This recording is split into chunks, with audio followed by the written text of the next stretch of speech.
Forgot I needed a microphone for this part of the show. That's what happens when people move stuff around instead of leaving it where it's supposed to go, you know. Ladies and gentlemen, boys and girls, children of all ages, welcome in. The Rob Brown Show is on your radio. This is the Fan Upstate. Howdy, y'all. How's everybody? Everybody good? Everybody just having a delightful day? I hope everybody just kicking butt and taking names across the beautiful upstate of South Carolina. I certainly hope so. I am Rob Brown. How you doing? Across the metaphorical glass from me today, in charge of not just this radio show, but every radio show that you like, is the great one himself. Lonzo's in the building. What up, Zoe? Don't worry about me. I can handle that pressure. It's what I do. I have to tell you, great one.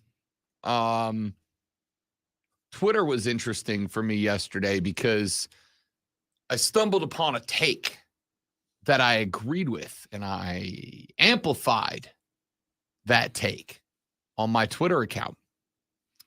And since then, my Twitter account has been under fire from the masses, but I stand ever so diligently upon my take.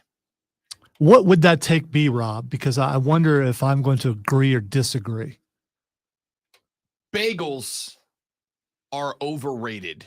Vastly, overwhelmingly overrated. I am tired of people trying to convince me that bagels are anything more than the tortilla chips of the bread world. Okay? Bagels, they're fine. They're fine. But nobody just has a bagel and is like, I am happy and satisfied with this selection. They're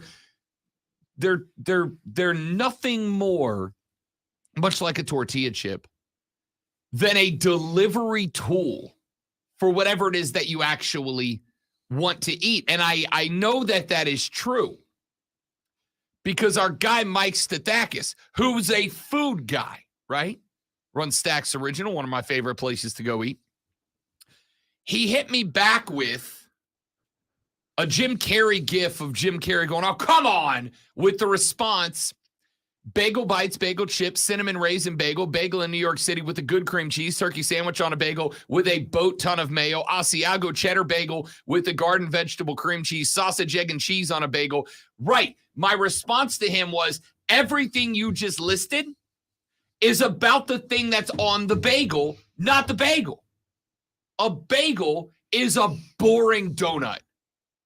A bagel is a donut if you take all the stuff that makes donuts good away from it.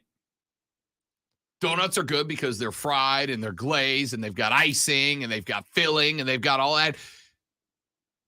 A bagel is like if somebody who hates happiness was like, how do I make the worst donut? I got it, a bagel.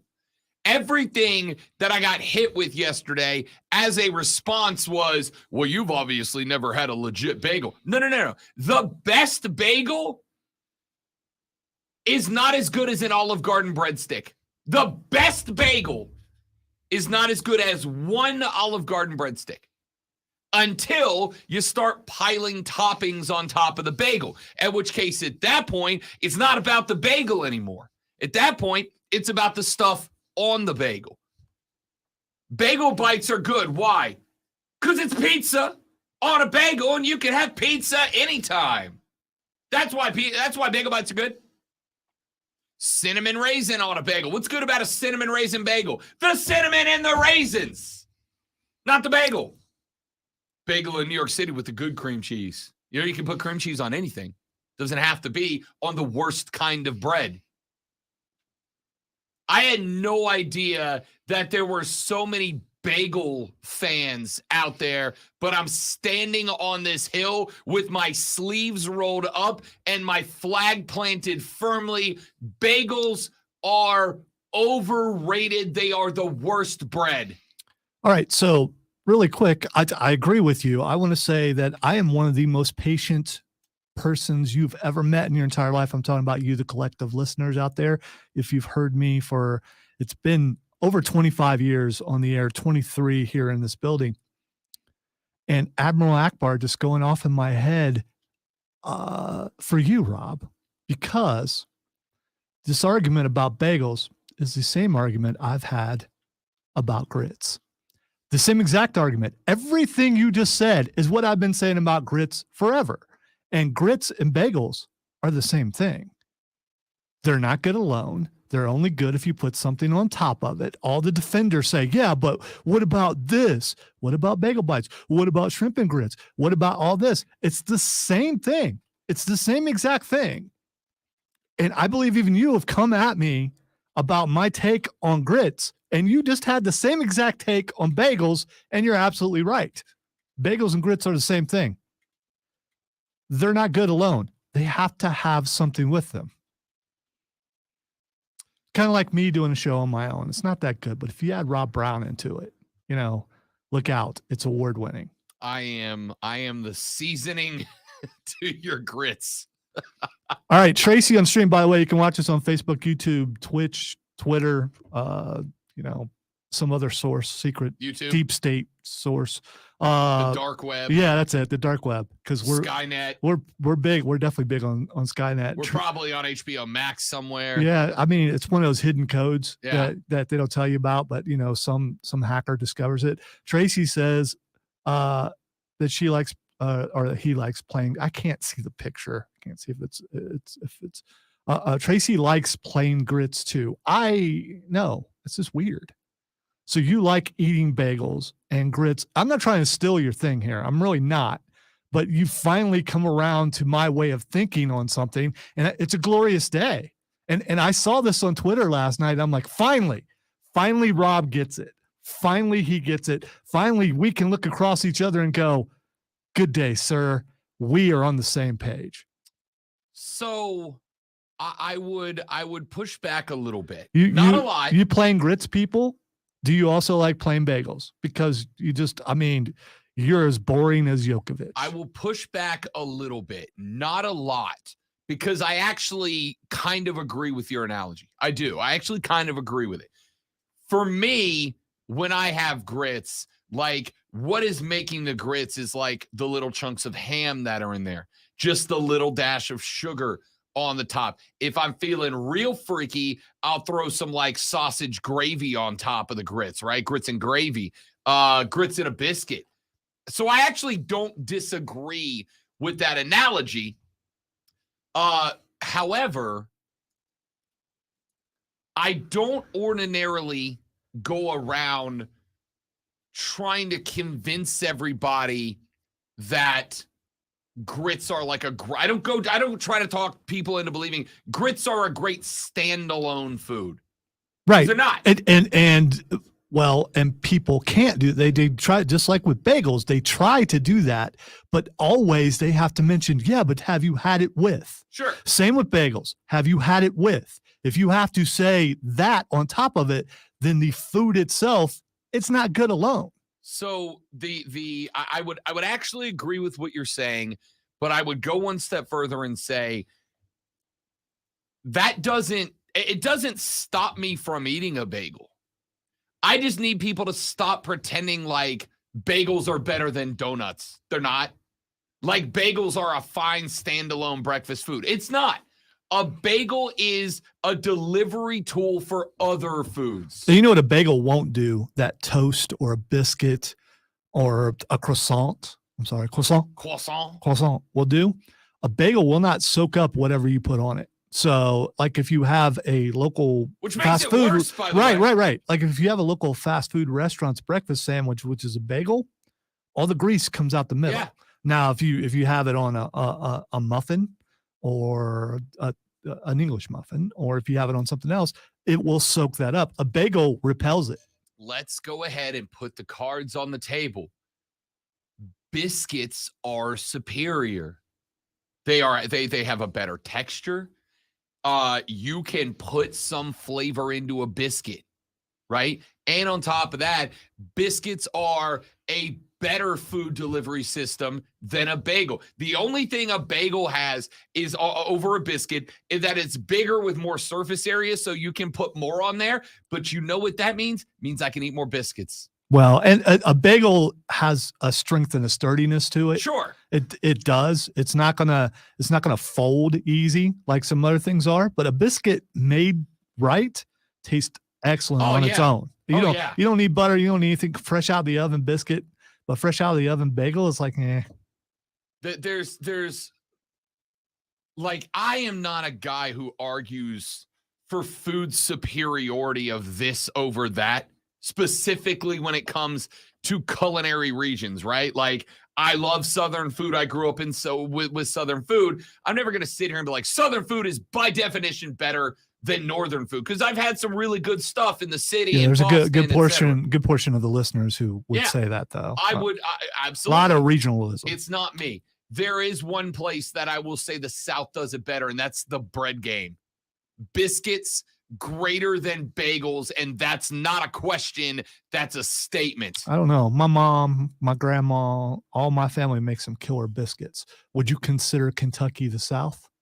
Honorable mention. Close enough. Okay, because I would put their biscuits up against anybody's biscuits. Texter said, why do you like the Olive Garden breadstick? The things added to them. This is with the bread take, not a bagel take. Lonzo got you on the grits and LA. He didn't get me because I agree with him. I get what he's saying. I just still think grits are a fine standalone food, right? I think they're fine. There's nothing over special about them. Yeah, what do they taste like? The better you dress up a grit, the better the grit is. Again, if you got to dress it up. That being said, the Olive Garden bread. See, the Olive Garden breadsticks are light and they're fluffy. Yes, they're just bread. But I'm saying there's no plain bagel that I can just go in and go, give me this bagel. Nothing on it, just the bagel.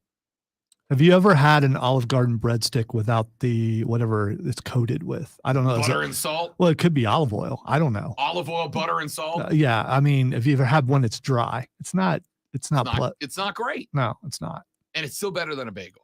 Yeah, you're probably when right. It's hot and warm, it's still better than a bagel. UNC Chris says, I stand by you on this, Rob. Bagels are donuts and biscuits, ugly friend. Your friend has to take the bullet on. Yup. Bagels are just donuts, but like not hot. You get what I'm saying. Good call, Chris. Appreciate that. All right. You guys can be a part of the program today if you have a hot bagel take. Texter says bagel bites on the Georgia Southern campus will change your mind. They're like bagel French fries with the best dipping sauce. Yeah, but you have to dip it into something. Do you eat them without that? So like I get all right. And what are they made? What are they made like a bagel, or do they coat them in something when they make them so it tastes like whatever the coating is? It's like French fries. If you just cut up a potato and then deep fry it, you have boring French fries. You have bland, boring French fries. French fries are good because they draw some flavor from the oil. You put a little salt, you get a little Cajun seasoning or whatever you like, right? You sprinkle it on top. That makes the fries the good fries, the fries you go out of your way for. A bagel is just bread. You're trying to convince me that this is a worthwhile bread. It's just bread, dude. Bagels are overrated. Donuts are better. I'm standing on it. Let's take a break. When we come back, we should actually talk about sports on this sports show. And we will. We are booked from here on out. Coming up in the next segment. Stop trying to cater to Ray, okay? Ray. When we come back here in just a minute. Yesterday, the Southeastern Conference put out their 2024 opponents pool. You don't know the order that you will play them in, but now you know where you'll play home and away. So where the Gamecocks playing in 2024, more importantly, the SEC got rid of some rivalries and including a couple off of the Gamecock schedule. We'll talk about that. Then Rashad Beard of the Panther Nation podcast joins us at about 9:40. Then at 10 o'clock, we talked about Jokic being boring. Who were the most boring athletes that were great? That's at 10. 10:20, Savannah, Leigh will join us from SBNation to talk U.S. Open, and we roll on from there on the Rob Brown Show in the Fan Upstate.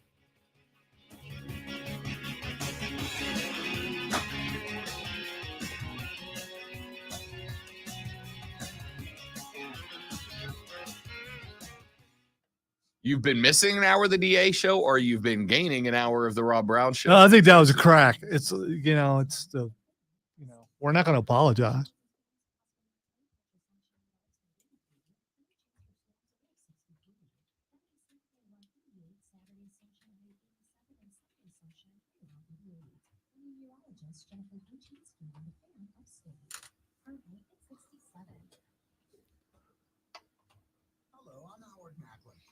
Innovation refunds. You've heard me talking about the payroll tax refund for months. I'm so proud that we've helped over 15,000 businesses claim over $5 billion in cash incentives. If you own a business, even if you've asked your CPA about this, you owe it to yourself to take another look. Every client is assigned a licensed and insured tax attorney. All right, first glance from where you're sitting, what is that logo in the back of that window? It looks like a dolphin jumping on the left. It looks like a witch to me. I see a dolphin on the left. We're looking at the orange or red thing, right? Yeah. Okay. Zoom in.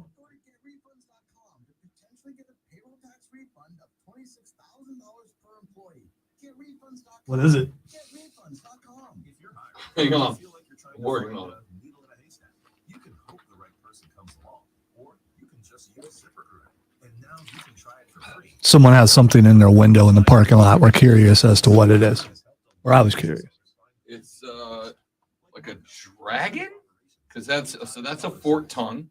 So I'm going, it's a dragon.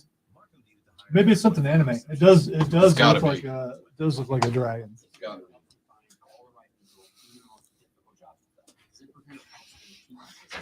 Take it from Marco and millions of other businesses who use ZipRecruiter. ZipRecruiter to help you find the needle in the haystack. See why 4 out of 5 employers who post a job on ZipRecruiter get a quality candidate within the first day. And right now, you can try ZipRecruiter for free. That's right, free at ZipRecruiter.com/radio. That's ZipRecruiter.com/RADIO. ZipRecruiter.com/radio. ZipRecruiter, the smartest way to hire. We all know about the warehouse at Midtown's hamburgers, pizza and wings, but now we've added meat and drink. Midtown's Southern Kitchen is serving up all your favorites. I will tell you, Chris, we got solidarity here in this room about the bagels. The bagels. I'm curious if there's more of a lean towards bagels if you are from the north, which I am, but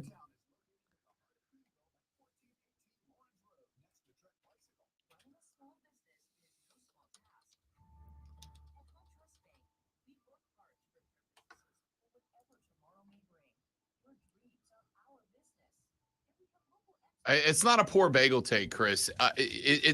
There are some opinions, bad opinions that people have ingrained in them based on where they're from. And I'm sorry, I love you like a brother, but you guys being New York guys and DC guys have it beat into you as children that bagels are good. I mean, they're fine. Like I said, they're just the tortilla chips of the bread world, right? Bagels aren't good until you start putting other things into or around them. is it really is it just New York, or is it just the that whole part of the United States? Take great pride in their bagels. When Courtney and I have been to the city twice in the last year and a half.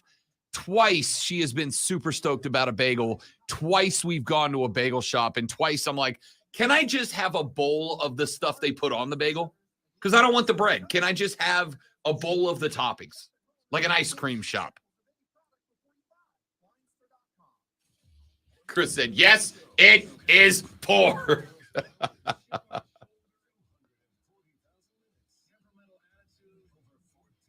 Chris is just trying to get me kicked off the radio.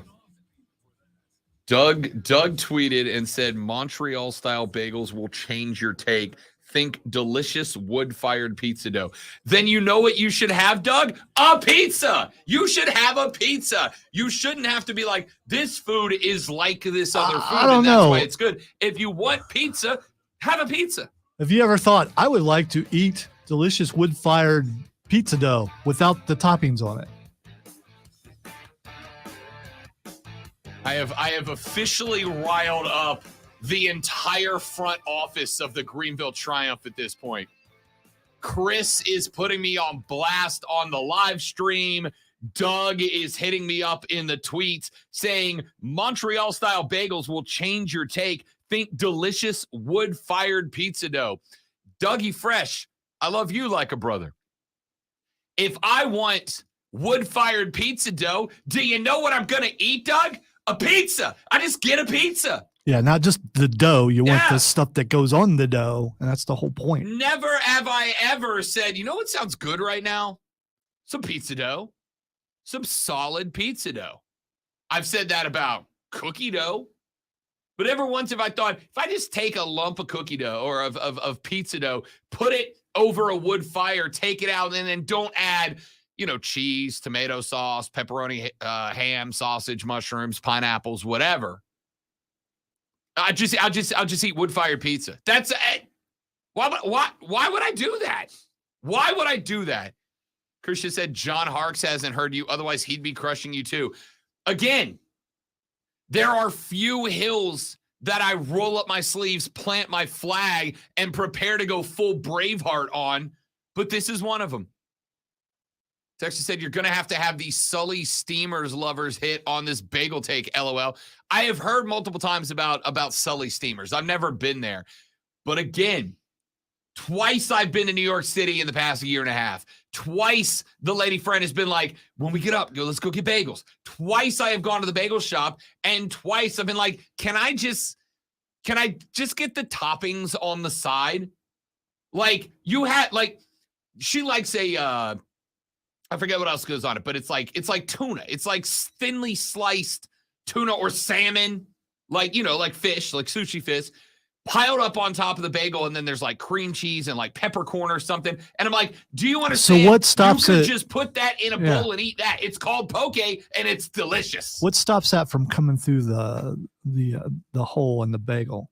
Is there like cheese on the bottom before they put the tuna and stuff on there? No, on top of all that, you just put a hole in the middle.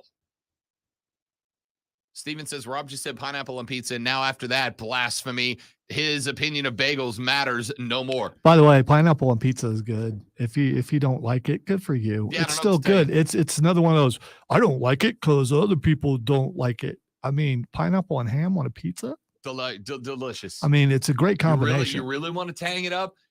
Do you a chicken barbecue pizza and put pineapple on it?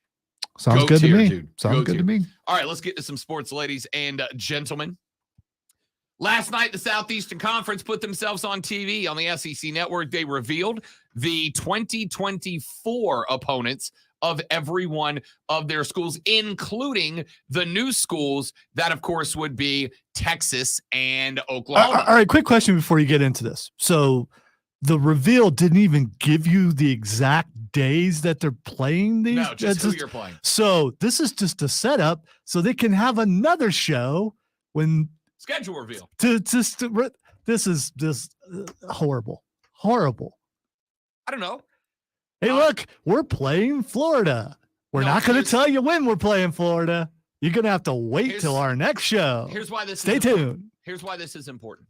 Okay. Here's why this is important. 2024, the Southeastern Conference is doing away with divisions. Everybody is just round robin playing each other, and then the best teams at the end of the year. Good luck trying to figure out tiebreakers if we have like 4 teams that, well, I guess more like 3 teams that are undefeated in SEC play because they didn't play each other. We'll see. Whatever. Good luck figuring out the tiebreakers. That being said, it's more important because we knew that with an 8-game schedule, but no más divisions, we knew that we were going to be in a spot that some rivalries were going to stay and some rivalries were going to go. We now know which ones are coming and going. South Carolina has had this revealed as their schedule. We didn't have to wait long, Lonzo. I said next time USC plays an SEC game in Tuscaloosa, do you want to go? Well, that's going to be in 2024 because South Carolina has away games at Alabama, Kentucky, Oklahoma, and Vanderbilt. They will play at home against LSU, Ole Miss, Mizzou, and A&M. You'll notice who's not on that list. A rivalry with Georgia that has been played every year since 1992 will not take place in 2024. So I'm curious, if you're a fan of a team and you know you've been getting your butt handed by a team recently and they're no longer on the schedule, does it bother you? I don't know. Does South Carolina, and I'm asking this as a question. Because I don't know that it's a rivalry. I mean, it's just another SEC team. A rivalry, you got to win some. I think it's a rivalry only in that it has been happening for 30 years. There was a time where the Georgia-South Carolina score would be like 15-12 or something. It was really weird. Georgia decided to go and get themselves national championship better, and it hasn't been that way since then. Yeah. Again, like you're right. It's not been a rivalry, at least in terms of back and forth. But again, this game has been played since 92. This game's been played 31 consecutive years, even if it has been lopsided in recent memory. That's kind of how college football goes, right? Like it's cyclical. One team goes on a run, the other team gets its butt whooped a few years in a row, and then at some point it flips around, and revenge is a dish best served with a big old plate of middle fingers next to it, right? So you lose the Georgia rivalry, but you keep a couple of others on the table. You keep Kentucky on the table. Good, because Shano v. Mark is a rivalry I'm getting into without a doubt. You add Oklahoma to the roster, right? We knew every team was going to get either Texas or Oklahoma. We just didn't know if they were going to get them home or away. Now we know for the Gamecocks, they will be traveling out to Norman to take on Brent Venables' Boomer. Well, maybe they'll still be Brent Venables' Boomer Sooners. We'll find out in 2024. I'm going to tell you this.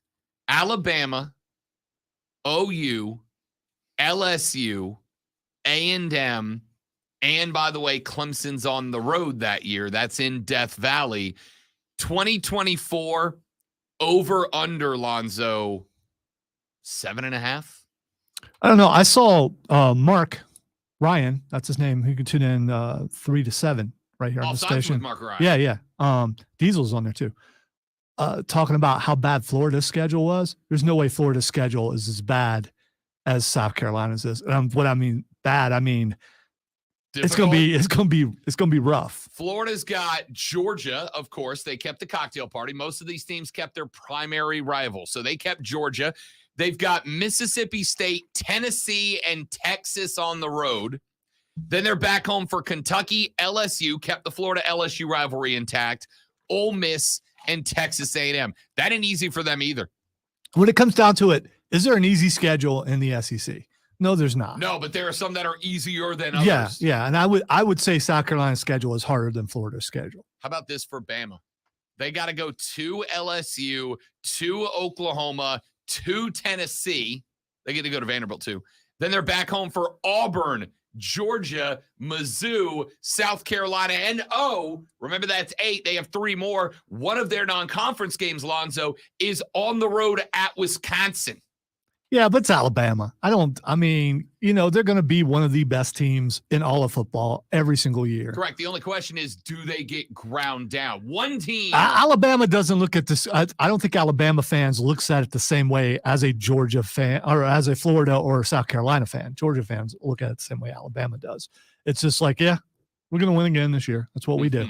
I mean, that's what the fans think, and they have precedent for thinking that.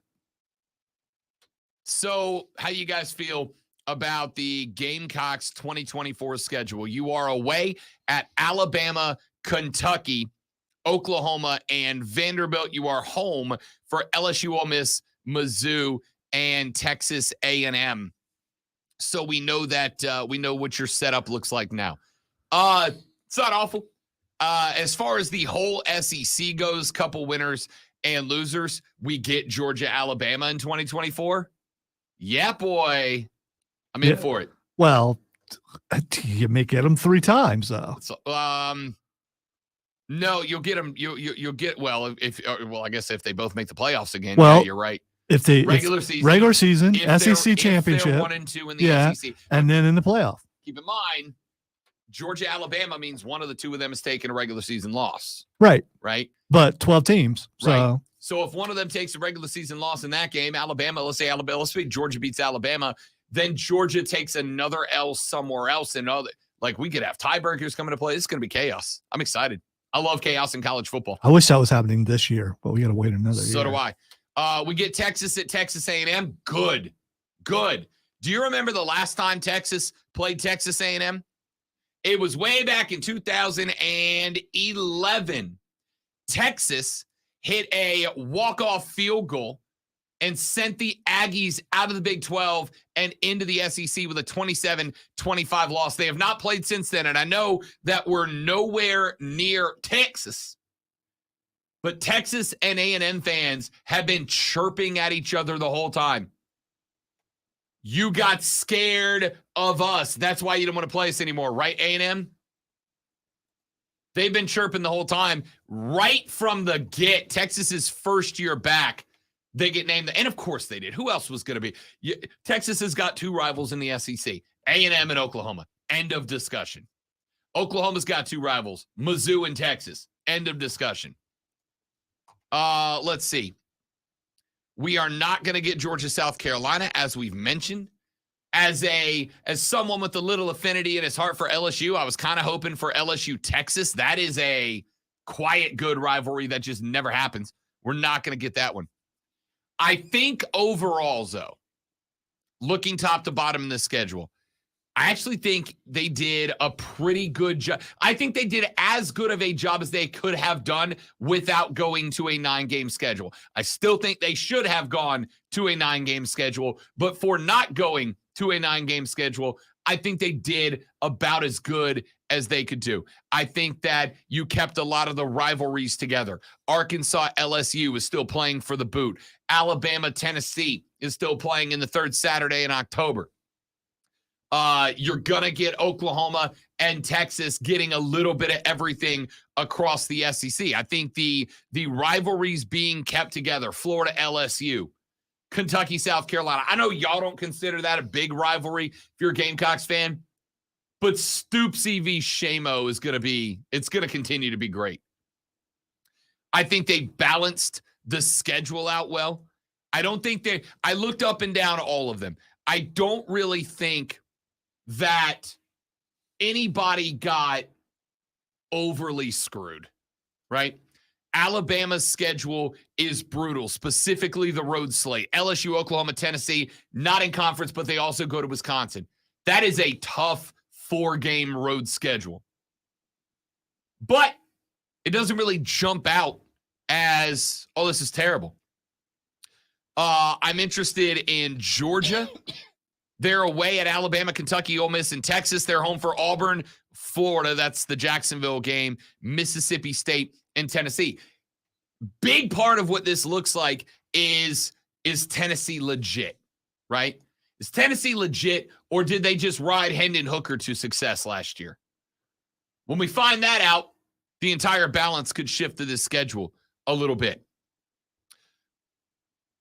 I don't know, man. I'm interested.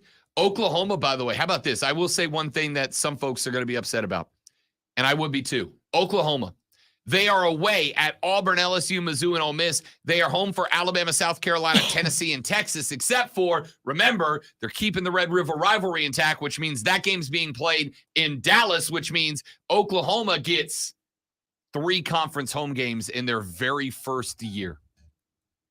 Very first year, OU only gets 3 SEC home games. Well, it's like when you first start a job and you're like at the bottom and you got to work your way. Yeah, but Texas gets 4. Yeah, well, it's like if you come to a new company, you're happy to work up from the bottom, and then you walked in and the guy that you were in your orientation with, you find out is making $12,000 more a year than you for the same job. He's got a degree and you don't, and I mean, there's it's that sort of thing. Who's been good more recently, Texas or Oklahoma?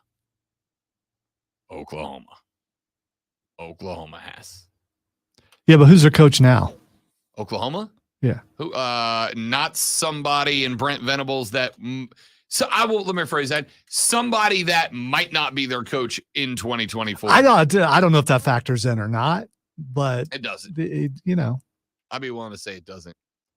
I don't know, man. How about Texas? Away at Arkansas, Oklahoma in Dallas, Texas A&M in Vanderbilt. Not a ridiculous road schedule for Texas, right? I was kind of thinking, watch the SEC send Texas and Oklahoma to the 3 most faraway destinations possible in their first year. Tracy, Welcome to the league, boys. Tracy on the stream wants to know who has Arch. The bench has Arch, Tracy. Arch and Quinn. We'll see what they do in the SEC. Imagine being one of those guys signing to play Big 12 ball, and then they're like, oops. Anyway, here's Georgia. Good luck, boys. Good luck. All right, what are your thoughts on the schedule as released by the Southeastern Conference for 2024? It's not the schedule, it's the list of opponents. I guess that's a better way to put it. It's out. Alabama's away at LSU, Oklahoma, Tennessee, and Vanderbilt. They're home for Auburn, Georgia, Mizzou, and South Carolina. Arkansas will travel to Auburn, Mississippi State, Mizzou, and A&M. They will be home for LSU, Ole Miss, Tennessee, and Texas. Auburn will play their away games in the Iron Bowl against Alabama. They will be at Georgia, Kentucky, and Mizzou. Auburn will be home for Arkansas, Oklahoma, Texas A&M, and Vanderbilt. Florida will travel to Jacksonville to play Georgia. They are away at Mississippi State, Tennessee, and Texas. They will be at home for Kentucky, LSU, Ole Miss, and A&M. Georgia is away at Alabama, Kentucky, Ole Miss, and Texas. They will be home for Auburn, Florida. Remember that again, that's in Jacksonville, the world's largest outdoor cocktail party. Mississippi State and Tennessee. Kentucky is at Florida, Ole Miss, Tennessee, and Texas. They are home for Auburn, Georgia, South Carolina, and Vanderbilt. LSU is at Arkansas, Florida, South Carolina, and A&M. They are home for Alabama, Oklahoma, Ole Miss, and Vanderbilt. Mississippi State away at Georgia, Ole Miss, Tennessee, and Texas. Home for Arkansas, Florida, Mizzou, and A&M. Mizzou is away at Alabama, State, South Carolina, and A&M. They are home for Arky, Aubie, Oklahoma, and Vanderbilt. The Boomer Sooners, year number 1 in the SEC, they will play at Auburn, at LSU, at Mizzou, and Ole Miss.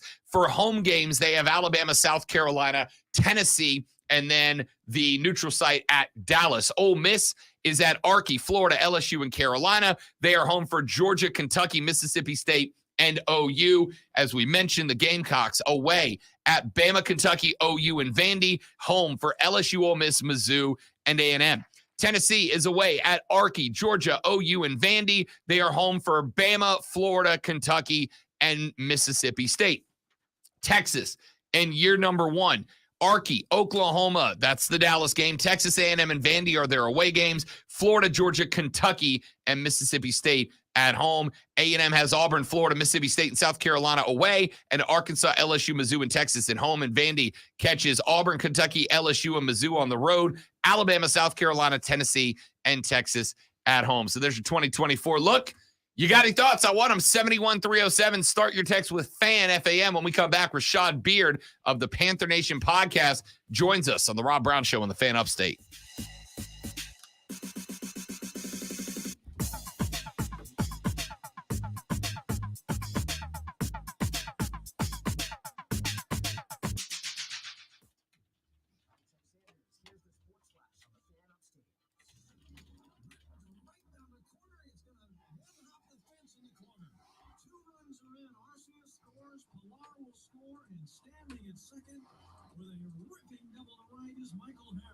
How many times can you say rip? Ripping. Who's the best rip? Hamilton. Torn. Oh. What sports you win entertainment? That's the first rip that popped into my. It was mine too, and then I'm like, there's got to be another rip. And then I went to Rip Torn. Mainly because Rip Torn. Come on, man. Rip Torn. I never really thought about that. Come on, man. Rip this morning. Torn. I seriously never thought about that till this moment. All right, guys, we're going to go off for a minute till we get Rashad back in here. We will be right back. Don't go anywhere.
I think we got paid last week, actually. What's up, Rashad? What's going on, man? You know what? You can't hear him if you don't turn it Like on. that is Yeah, correct. that's you got. There's You a guys see me button. now? There Yeah, you no, go. it wasn't you. I didn't push the button. It's my fault. What's up, big fella? All good, man. How you All feel is about well. bagels? We're having a fight about Uh, bagels this morning. I say they're overrated as hell. Yeah, I'm not a huge bagel guy. You know, get some cream cheese and whatnot. Hey, every now and then, but I'm not dying for a bagel. Never woke up and been like, "Yo, bagels are today's breakfast." Yeah. No, not a big bagel guy. But I'm not a big breakfast guy as a whole. I don't eat breakfast I don't for the either. most part. I don't either. You guys are weird. It's the best meal, the most important meal of the day. Everybody says that. It's really not. They said it on Saturday morning cartoons and Schoolhouse Rock and stuff, so it's got to be true. Bugs Bunny said. No, it was never Bugs. It had to. It's a PSA. PSAs never lie. I'm never hungry in the morning.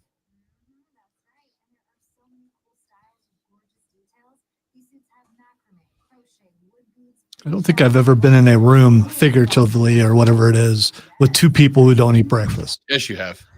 It's just Yeah, not it's not a thing, man. Yeah. It's not a regular. I am topic not of the weird conversation. one here. All right, I am, but it not when it has to do with this. People on the stream, do you eat breakfast? I'm curious.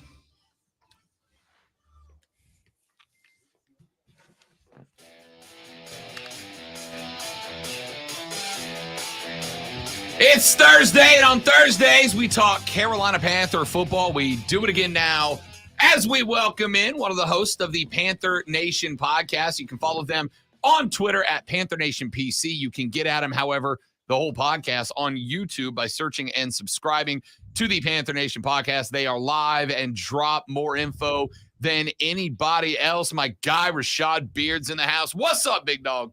What's going on, man? This is summertime, kids out of school. You know, lots of free time now. What's up? Free time. Sounds nice. Sounds nice. I'll quit acting like you do something major. That's I mean, you're going to sports, and I know you got a lot of jobs Still and everything, work. but you're still going to sports. Still work. Okay. All right. Still work. All right. I work, son. The armada out there who driving for a living, they don't feel sorry for you. Don't have to. Still work. All right, Rashad Beard's here talking a little football. And obviously, first things first, Shad, QB1. How we feel about Frank Reich naming BY QB1. We didn't even make it out of OTAs. We were sitting here setting over under at week 3. My dog got QB1 before OTAs were over. Yeah, bro. And I love it. What a stark difference from the other guy we had, you know, having a 4-way QB competition all the way through training camp, not knowing who the guy's going to be. I love this, man. I love that Frank Reich went out there and said, hey, Bryce is going to – we drafted him for a reason. He's the guy. Let's not belabor the point. It's QB1. Let's get it over with. No drama. Get them the reps because they're all important. Every rep is important, and I love this. This is the smart football play by grown-ups in the building, and I love it. Love it. QB1 is BY. Gonna get the nod. I'm not gonna lie, dude. I feel for Andy Dalton. Like, I thought Andy was gonna get like couple of weeks, go out there, prove you're still a top flight backup. Maybe a team gets like desperate, needs a bridge next year. He gets one more contract, but gets beat out by the Rook before we even put on shoulder pads. Yeah, I mean, Dalton, listen, he knew what he signed up for when he came here. They told him, I'm pretty sure they were very clear with Dalton. And you listen to his press conference, you can kind of hear him mention that. Like he knew that he was going to be a backup here, and he's accepted that role. And it's good for him. You know, I don't want Dalton starting, especially we have Bryce Young here. But there's no point in him being the starter. I think he's a capable guy in relief. If something happens to Bryce, I think we're going to be in solid hands. But man, Bryce is the guy. Let's get it done. Get him the reps, and I love it. Shout out to Dalton for accepting his role. Rashad And shutting his mouth. Knowing his role and shutting his mouth. That is 2 references from The Rock in 2 days. We are just killing it here on the show, ladies and gentlemen. All right.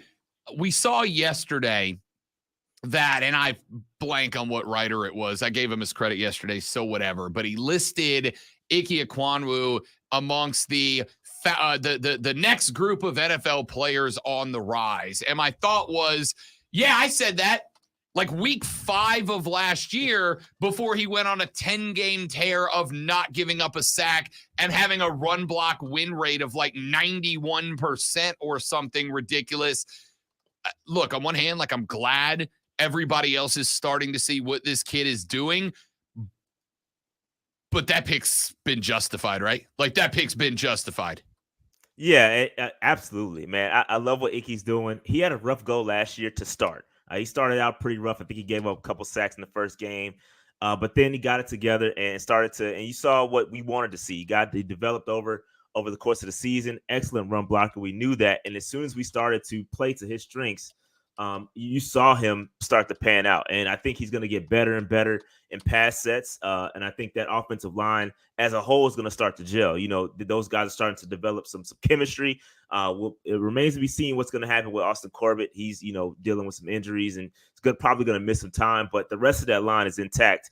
And yeah, Icky, yeah, for sure. And listen, it's been so long since we drafted a left tackle. I almost forgot what that looks like. But for him to come out there and continue to develop and get better and better every week we couldn't ask for anything better from Icky. So he's going to continue to get better, and I'm looking forward to it. We are talking with Rashad Beard of the Panther Nation podcast. Full OTAs. We have seen a couple of good things, but I got a message yesterday from a cat that said, BY got some balls batted down. Doesn't this show you that the concerns about height are justified? And my answer was no, because you had O lineman and D lineman not wearing pads, not going anywhere close to full speed, certainly not putting hands on QBs, which means D linemen are learning how to play the pass game, which includes getting your hands up and impacting trajectory, etc. It's not the way it's going to be when we get full contact. I'm not going to panic about that until we get the first full contact practice. If it starts happening, then we got a problem. People need to not panic right now about that, right? Yeah, that's no need to panic about that. If you watch the practices, you can see that the pass rushers are not going full speed at the quarterback. So what do? They stand back, they put their hands up. And Frank Reich mentioned this in a press conference. He said, hey, I'm surprised they're not more batted balls because guys aren't sitting back and just putting their hands up and knocking passes down. So listen, I'm not looking into it. I saw a batted ball at practice when I went. Not a big deal. Batted balls happen by every quarterback. It is what it is. I think Bryce is going to be smart enough to find those passing lanes as full contact comes along. I'm not worried about it one bit, and no Panthers fans should be worried about it. Everybody's looking to jump on the he's short train. You're looking to find some sort of excuse to pile on about Bryce Young. You're not going to find it. He's great. Let's just witness greatness and stop complaining and stop looking for something to complain about. Damn, Rashad got a little heated right there for just a Listen, second. Man. Sick of it, man. I'm sick of the side stuff. Listen, they're just looking for something. You can't wait to pile on Bryce for being short. He's going to be great. Everybody just relax. He's going to be fine. We considering that a promo, Lonzo? I think that was a promo. It will be. I think Rashad. Yeah, I just wrote it down. Rashad found his heel. I like it. All right, we got a couple of minutes left here with Rashad Beard of the Panther Nation podcast. Last week, the Vikings cut Dalvin Cook. And I started seeing the articles pop up about how Carolina is a great fit. Vegas had Carolina as the 3rd highest betting favorite to land Dalvin Cook. Dalvin Cook's a great player. Dalvin Cook's a hell of a screen-catching running back. Very solid out of the backfield, too. But my thought was, dude's 28. He's on his way to that 30 years of age benchmark, and he's going to be looking to get paid as much as he was getting paid in Carolina, which works out to be more than you paid Miles Sanders, who just played for a Super Bowl last year.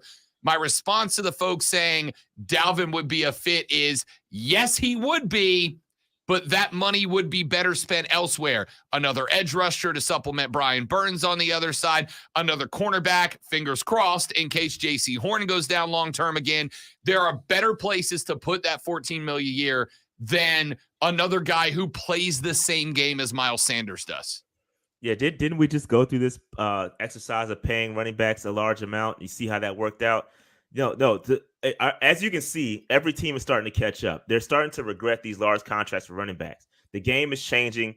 The guys are putting the running back is the most replaceable position in football, and there's no need for you to go out and pay a running back $10+ million per season. I mean, you got Miles Sanders, who's a serviceable running back that he's actually going to be underpaid due to the production that he's going to put up with being a 3-down back. I think Dalvin Cook is going to go to Miami. All signs point to that. He's from Miami. He wants to play for Miami. I think they're going to figure out a way to get him. So I think, like you said, I agree. I think he'd be a great fit, but I'm not for paying running backs more than $10 million per season. Just doesn't make sense from a team building standpoint. Could not agree more. Rashad Beard is the host of the Panther Nation podcast. Follow them on social media at Panther Nation PC, but more importantly, get to YouTube, search and subscribe to the Panther Nation podcast and the Rob Brown Show. They put out new videos. What you guys got going up in this week?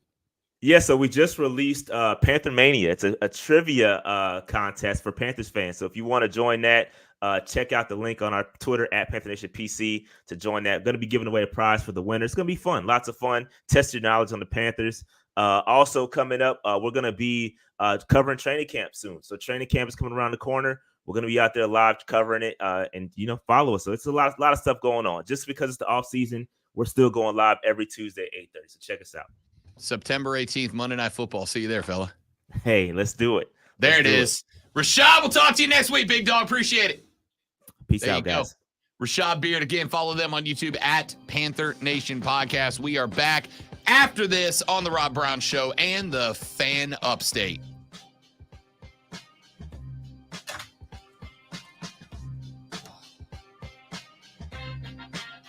So, I'll tell this story on the stream.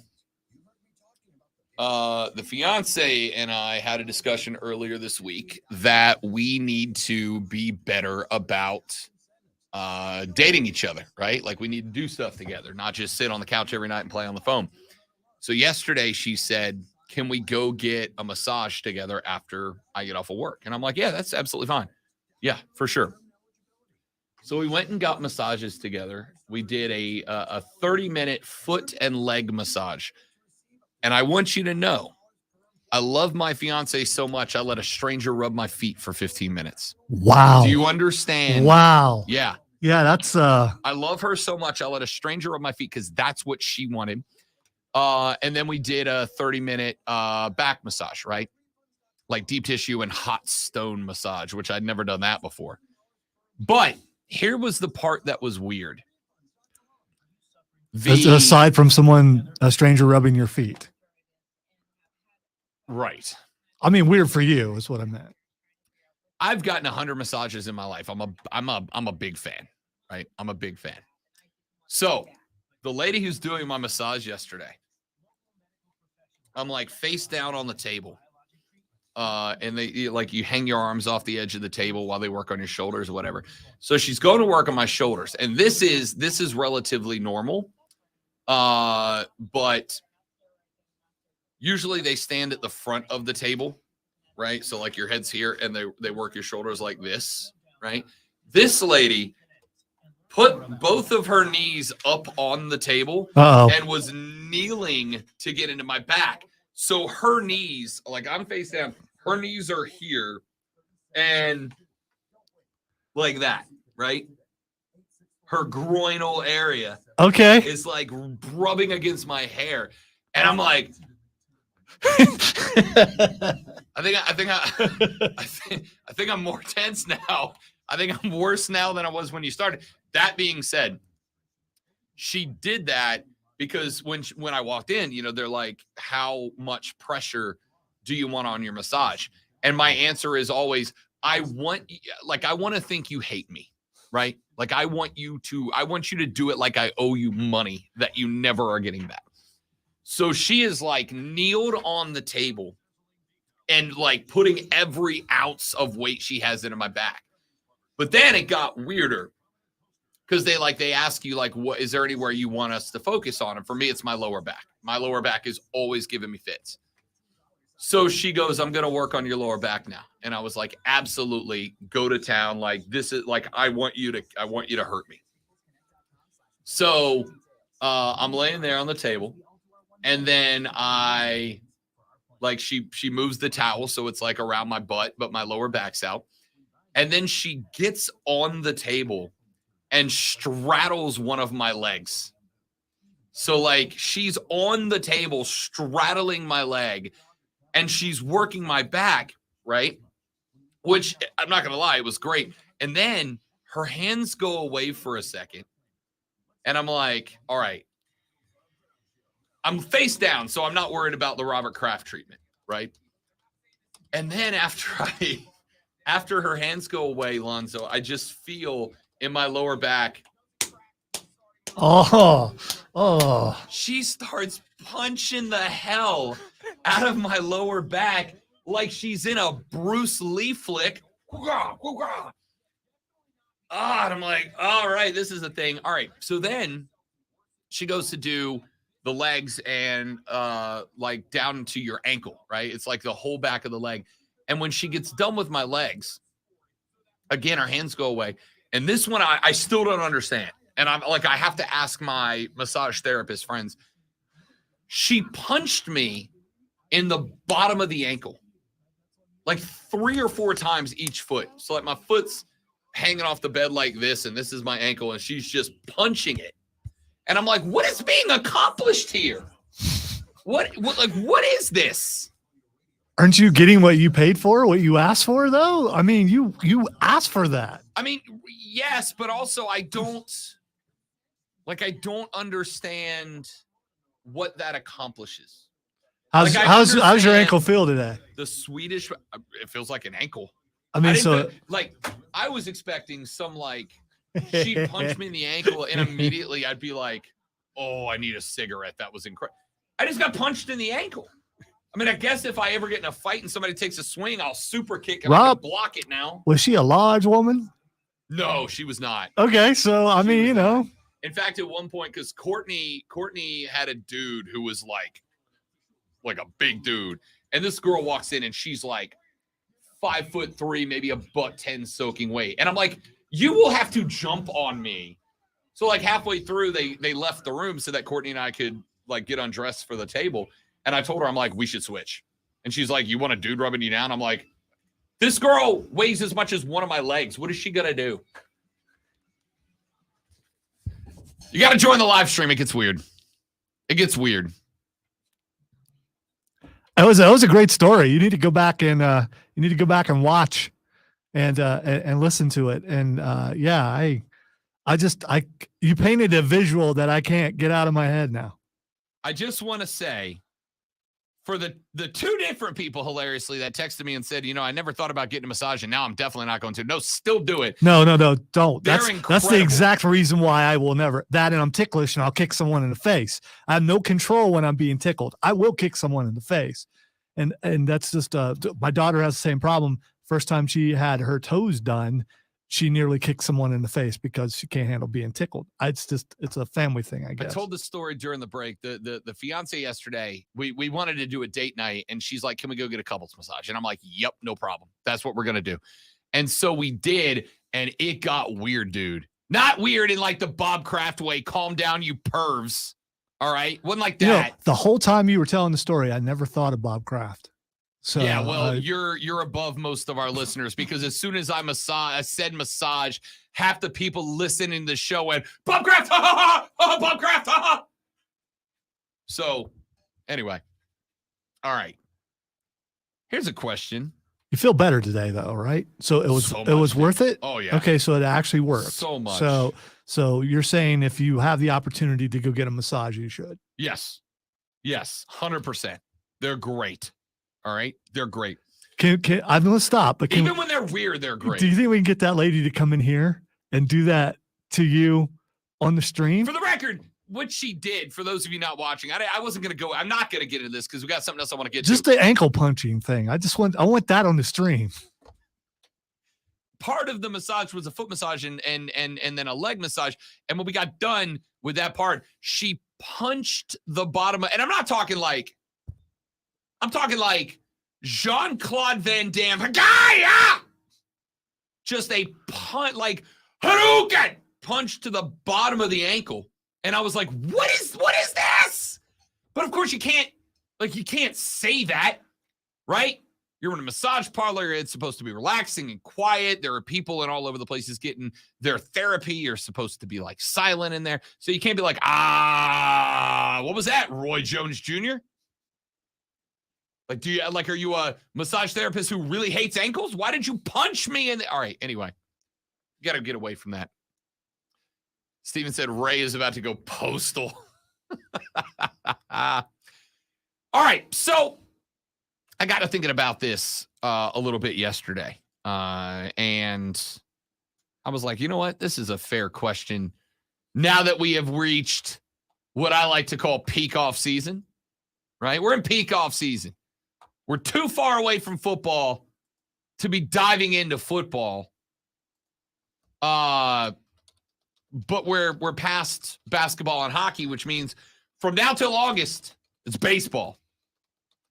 So we've been talking about the Denver Nuggets. We've been talking about the Las Vegas Golden Knights. We've been talking about the Miami Heat.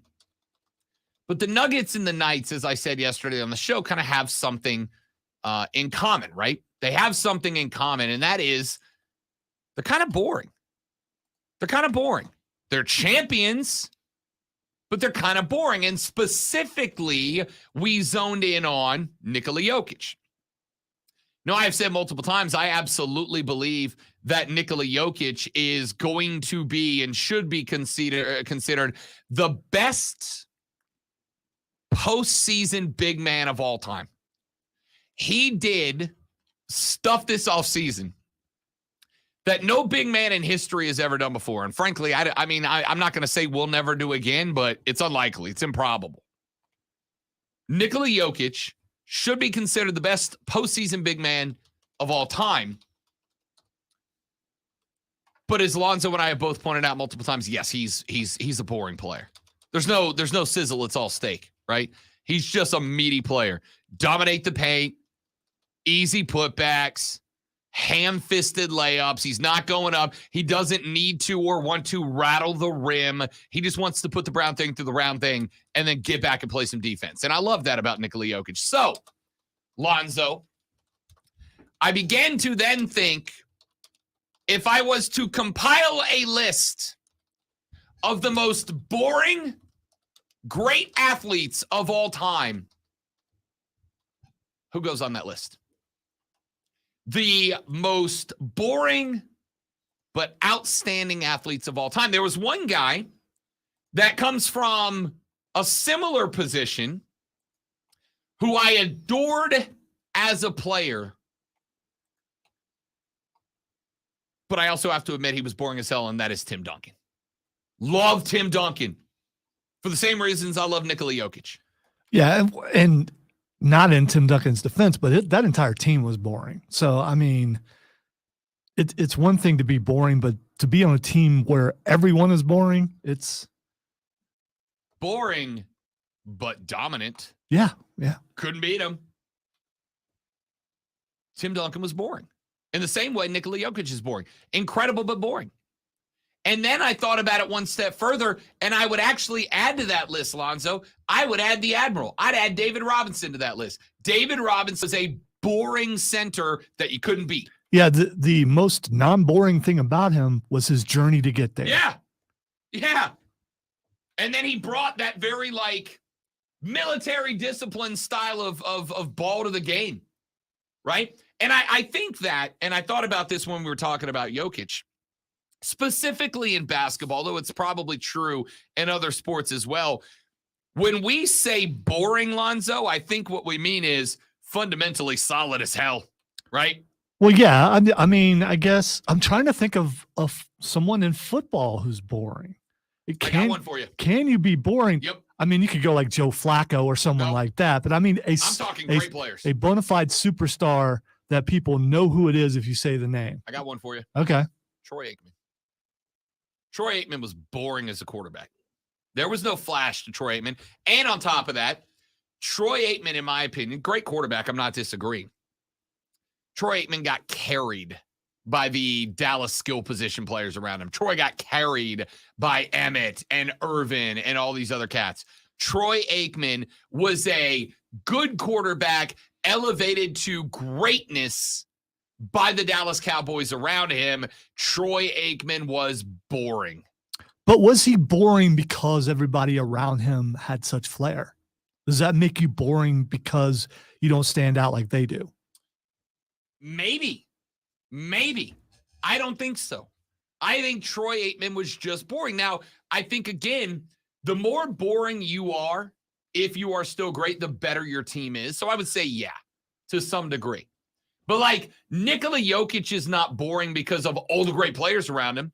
He's boring because his game is boring, right? There was nothing special about Troy Aikman's game. He was wildly accurate, but he had incredible skill position players around him. Troy Aikman was a boring player. I got a couple of baseball ones. Oh, another boring guy in football. Bill Belichick, right? Now, not a player, he's a coach. But as boring personalities in football go, Bill Belichick's got to be like 1 through 5, right? Yeah, it's a good game for the Patriots today. We really hope to go home and kind of look at the tape, get better at some fundamentals. We'll come out next week stronger. Thanks for coming. See, the problem with Belichick is he's been exposed in other areas as far as he's not as boring as it's an act. Have you seen some of the other stuff? I mean, when he's on shows he's actually pretty funny. Everything connected to football, he's intentionally boring. That's what I mean. Yeah. I don't think like Jokic is just boring. Yeah. I mean, I don't think Belichick is evil and deceptive. I mean, come on. I think being boring is part of the deception. All right. He wants you to think he's boring. He lulls you to sleep. Steven on the stream says Trevor Lawrence, even though he's good, he's boring. Yeah, but you can't be boring with that kind of hair because his hair's not boring. No, his hair's not boring. Sure you can. When you think of him, you think of his hair, and his hair's not boring. You know what? I think your look can be non-boring, even though you as a person may seem boring. Is Trevor Lawrence boring? You take the hair away, absolutely. No. Like, okay, we'll make the hair jokes. I'm serious. By the way, I'm serious about the hair too. Right. The hair makes it, oh, look, he's a star. He's all this kind of stuff. You put him in a crew cut, he's the most boring player in the NFL. Just as a football player, is Trevor Lawrence boring? I don't. Initially, I just wanted to be like, no, he's not. And now I'm like, I'm looking at his game in my head and I'm like, maybe a little, right? Like, Trevor Lawrence interviews are never anything that I look forward to, right? I'm not saying I don't find them, but like, if the Jags win, Trevor's like the 9th dude I want on a microphone to hear from him about it. I just replace his voice in my head with what it should sound like, because you're right. He's boring. So in my head, I hear Surfer Dude talking when he's talking, even though he doesn't talk like Surfer Dude. I hear that. And I didn't think about it before. I replace his voice, not because of just the hair, but because he's boring. Trevor, 325 yards today. Next week, I'll do 420, bro. See, that would not be boring. Nice. Is Trevor Lawrence boring? 71-307. You know what? Specifically, Clemson fans. Would you say Trevor was a boring quarterback? I want to say no. I want to say I wouldn't put him on the boring QB list. But now that I'm watching his games in my head, I'm like, maybe kind of a little. Texter said Peyton Manning was boring. All right. So I've been told 3 times now Peyton Manning was boring. I didn't see Peyton Manning as boring. Now, I will also admit that because I'm a Saints fan, Archie was our guy. I have an affinity for all the Mannings. But Peyton wasn't boring to me. I guess Peyton wasn't boring the same way that Jokic isn't boring, right? In that, to me, I am very entertained by guys who think the game, by guys who know what they're going to do before they do it, who break you down mentally before they attack you. That's wildly entertaining to me. So Peyton was therefore entertaining to me. But I've gotten a number of responses so far from people going, Peyton Manning was boring. Was he boring? Yeah, I think during his playing days, for sure, he was boring. Really? Yeah. I mean, since then, since he did Saturday Night Live and he's done everything else, and the commercials and things like great. Yeah, it has. But when he was playing, he was just kind of like, yeah. Really? Did you look forward to a Peyton Manning press conference? Did you That's fair. look forward to questions being asked of him? Only when he talked about his idiot kicker who went and got liquored up. What great quotes. Yeah, but that was later on in his career. So I think early on he was very boring. Steven said then Eli was boring as well. Yes. Of the two Mannings, Eli was boring, right? If I ask who was more boring, Peyton or Eli, it's Eli. Yeah, because Eli, his mouth's just open all the time. It's just rude. Texas said, based on the criteria of being fundamentally solid, yeah, Trevor is very boring.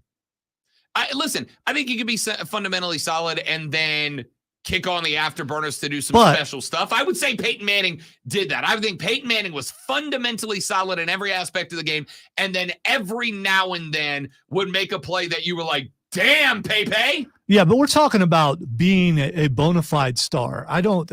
Was Trevor Lawrence a star in college football? Absolutely. Yes. Is he in the NFL yet? I don't know. Working on it. So we're talking about people at the top of their game being boring, and he's still on the rise, and we don't know what the end product's going to be.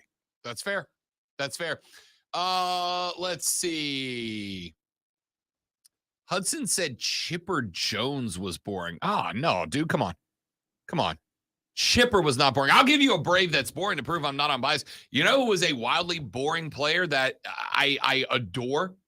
Tom Glavine. Tom Glavine was a boring pitcher. Tom Glavine had incredible control. Tom Glavine was dominant off the bump. Tom Glavine was a Hall of Fame pitcher, and his games were boring as hell. He worked every count. He worked every pitch. He was more than happy to get you out of your game by taking time. You had guys like Smoltz and Maddox who were throwing filth at you, and Glavine was a guy who got you with off-speed stuff. Like, he wasn't even doing anything that you went, oh my God, look at that breaking ball. Look, 99 on the gun on average. Like, it was just fundamentally solid pitching paired with mind games that dragged on, and he won a hell of a lot because of it. I'm a big Braves guy, but dude, Tom Glavine was boring as hell. All right, we're talking about boring players, but what's the opposite of boring and what makes them that? Electrifying is the opposite of boring. Compelling is the opposite of boring. But is it because they're louder? Is it their celebrations? Is it what they do off the field? I think it's everything. I think it's everything combined with the primary thing. Here, I'll give you the perfect example. A guy that a lot of people like to consider like a star in the NBA. You know who bores the hell out of me? James Harden. James Harden's a boring player to me. James Harden can be an incredible player, but James Harden is boring because James Harden dribbles 22 seconds off the shot clock and then jumps into the nearest defender. That's his whole game. 22 seconds of dribbling around the ball and then just fire up a wild J and try to draw contact. That's boring basketball. So you take the beard off of Harden, is he star? Yeah, he's a great player. I mean, does he stand out the way he does? I guess this goes back to the Trevor conversation with the hair. But if you take, what is Harden known for? What I just said. No, he's known for the beard. There are people who do not watch basketball, but if they see that beard, they know who it is. I don't know, man. Like, James you take Harden, that beard off of him, he's an above average player when he wants to be. I think James Harden is still I would agree. He's a good player. He's an above average player. I'd even say he's a great player when he's not dribbling for 22 out of 24, launching himself into a defender to try to get when him out. He's motivated and not trying to find a way to leave the team. I put him on the list. I put Pete Sampras on the list. See, there's a very good example of boring. Pete Sampras was great and boring as hell. But he was also following guys like Andre Agassi who were not boring. Yeah. And then suddenly he gets out there, does it, and you're like, yawn. Sorry, I went Valley Girl there for a second. I put Brooks Koepka on this list. I love Brooks. Brooks is a great dude. I've met him a couple of times. Super solid guy is Brooks Koepka. Boring as hell. He's just a boring winner, right? Even when he pipes a drive, there's no emotion. He's just like, all right, on to the next shot. Grab me my 6-iron. It's the equivalent of a stats radio show where they're just out there Yes! just putting out stats. Okay, yeah, stats are important to talk about, but if you have no flair, no nothing around it, no personality, it's just like, okay, all right, I heard what the score is. Let me move on to something else. Let's see. Texter says isn't Tom Brady on the field kind of textbook boring, just fundamentally a great player of the position. This is no comment on. Oh, this is no comment. I don't know where the rest of that text is going, but he said, isn't Tom Brady boring? I do not see Tom Brady as a boring player. Tom Brady made throws that. Hey man, why are we talking about some guys retired? I mean, why is he even being brought up? I mean, he's a has-been. He's no longer in the league. We might hear his voice. We might not. I mean, coming up, why are we even talking about that guy? Did you see Greg Olson get nominated for an Emmy for his work? Did he win it? Yeah, I don't know if he won it or not, but he got nominated. Yeah. Did he win it? He might have. He should have. He was great. All right, we got to take a break because when we come back, Savannah Leigh is a golf writer for SBNation. And ladies and gentlemen, it's U.S. Open Day out at the LA Country Club. A course I don't really know anything about.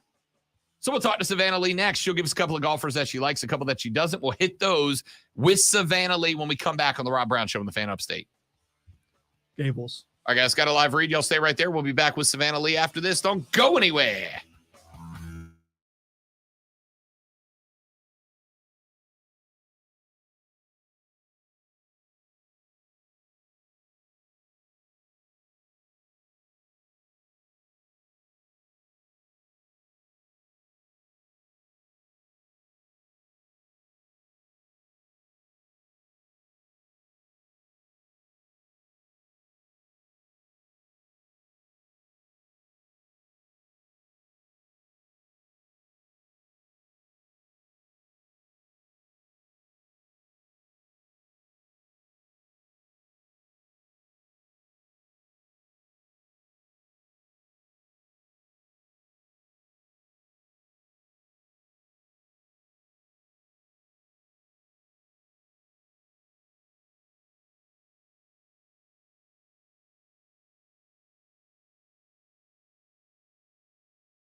now know the 2024 SEC schedule. So who got the gift of all gifts and who got hosed?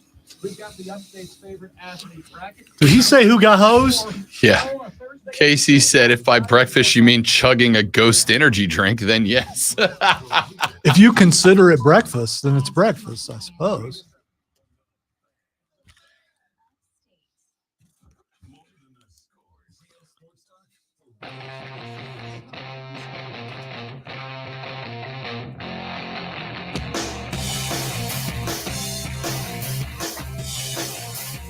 Happy U.S. Open week, ladies and gentlemen. Fortunately, the U.S. Open has happened because there's just been nothing happening in the world of golf the last week and a half. Just nothing to talk about when it comes to golf. So let's talk about all that nothing with longtime friend of the show and friend of mine both on and off the air. She is a staff writer for SBNation's Playing Through. You can find her on Twitter at SportsGirlSL. It is my homie Savannah Leigh joining the show. What up, girl? What up? I'm so excited. I get 52 hours of golf this week, and I don't think I've ever been so pumped for that or for a Los Angeles situation. I'm an Atlanta girl through and through, but like LA this week, it's happening. It's happening. I'm super excited about this tournament. Now, I get excited for the U.S. Open every year. It's a wonderful tournament. It's given us some of the greatest moments in golf, no doubt about it. But we're going to LA, the LA Country Club, of course, that frankly, Savannah, I'm not super familiar with. I saw the other day that there is a 290-yard par 3. Whatever masochist came up with that deserves jail time. But I am really excited to watch PGA guys try to drive that green successfully because that's such a weird distance. Can you talk to me a little bit about this club, about this course, and what we should be looking at to what we should be looking to expect to see out of this tournament?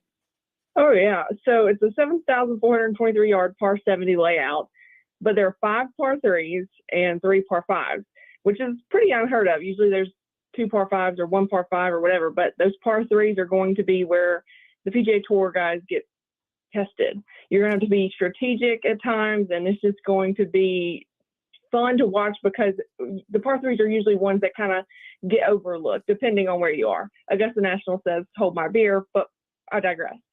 But it's crazy because those par 3s can range from like 74 yards all the way to that 300 or 290 yard range. And that's crazy because that's literally almost any bag in the club that you could possibly use on a par 3. And that's just, I love it because it's like every par 3 is a par 10 for me. And I'm ready to see them struggle. But they're going to be super wide fairways at LA Country Club, all the way to up to 60 yards. I think they're playing about 43 or 45 today, but they're undulating. They're going to be a lot of different kind of slopes and stuff. And some even compare it to Augusta National in terms of how the greens are and the undulation of them and just how guys are going to have to shape different shots and pay attention to where they are on the fairway and all of that kind of things because it can slip up on you. And then you also have Bermuda rough, which is not a normal kind of rough for the U.S. Open. It's some other grass. I'm not going to pretend to know a ton about that, but the other staff writer, Jack at SBNation, Playing Through, he was like, this is not normal rough. Bermuda is going to be interesting to watch them try to get in and out of. So definitely wanted to mention that. But I'm excited because we've never seen it before. There's some guys in the field that have course knowledge, so I think that'll help them. But the undulation and just the sheer test of Southern California, it's going to be a lot of fun to watch because it's new. It's something that we haven't seen before. And I think this is probably the most anticipated U.S. Open since Aaron Hill. We are talking to Savannah Leigh. She covers golf for SB Nation in their Playing Through section of the website. You can also follow her on Twitter at SportsGirlSL. So give me a list of some favorites because there's a lot of storylines here. Scotty Scheffler, John Rahm, and Brooks Koepka are all three just raking in victories at this point.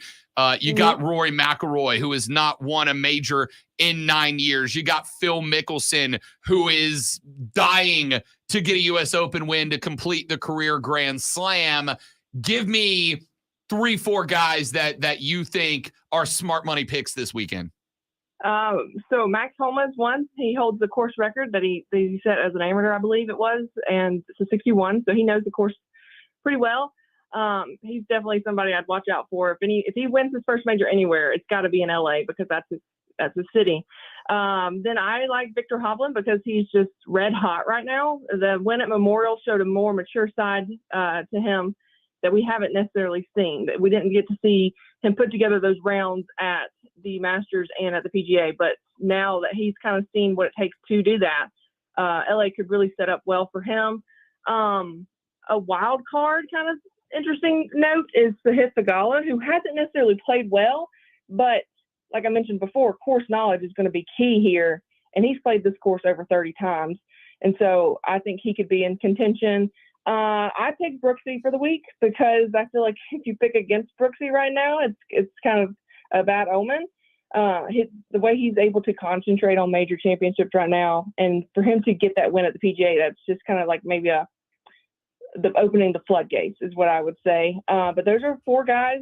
I don't think Lefty's going to make the cut. I think he goes home early on Friday, and that's kind of like one of my big predictions. And I hope Rory plays well, but it seems like he does.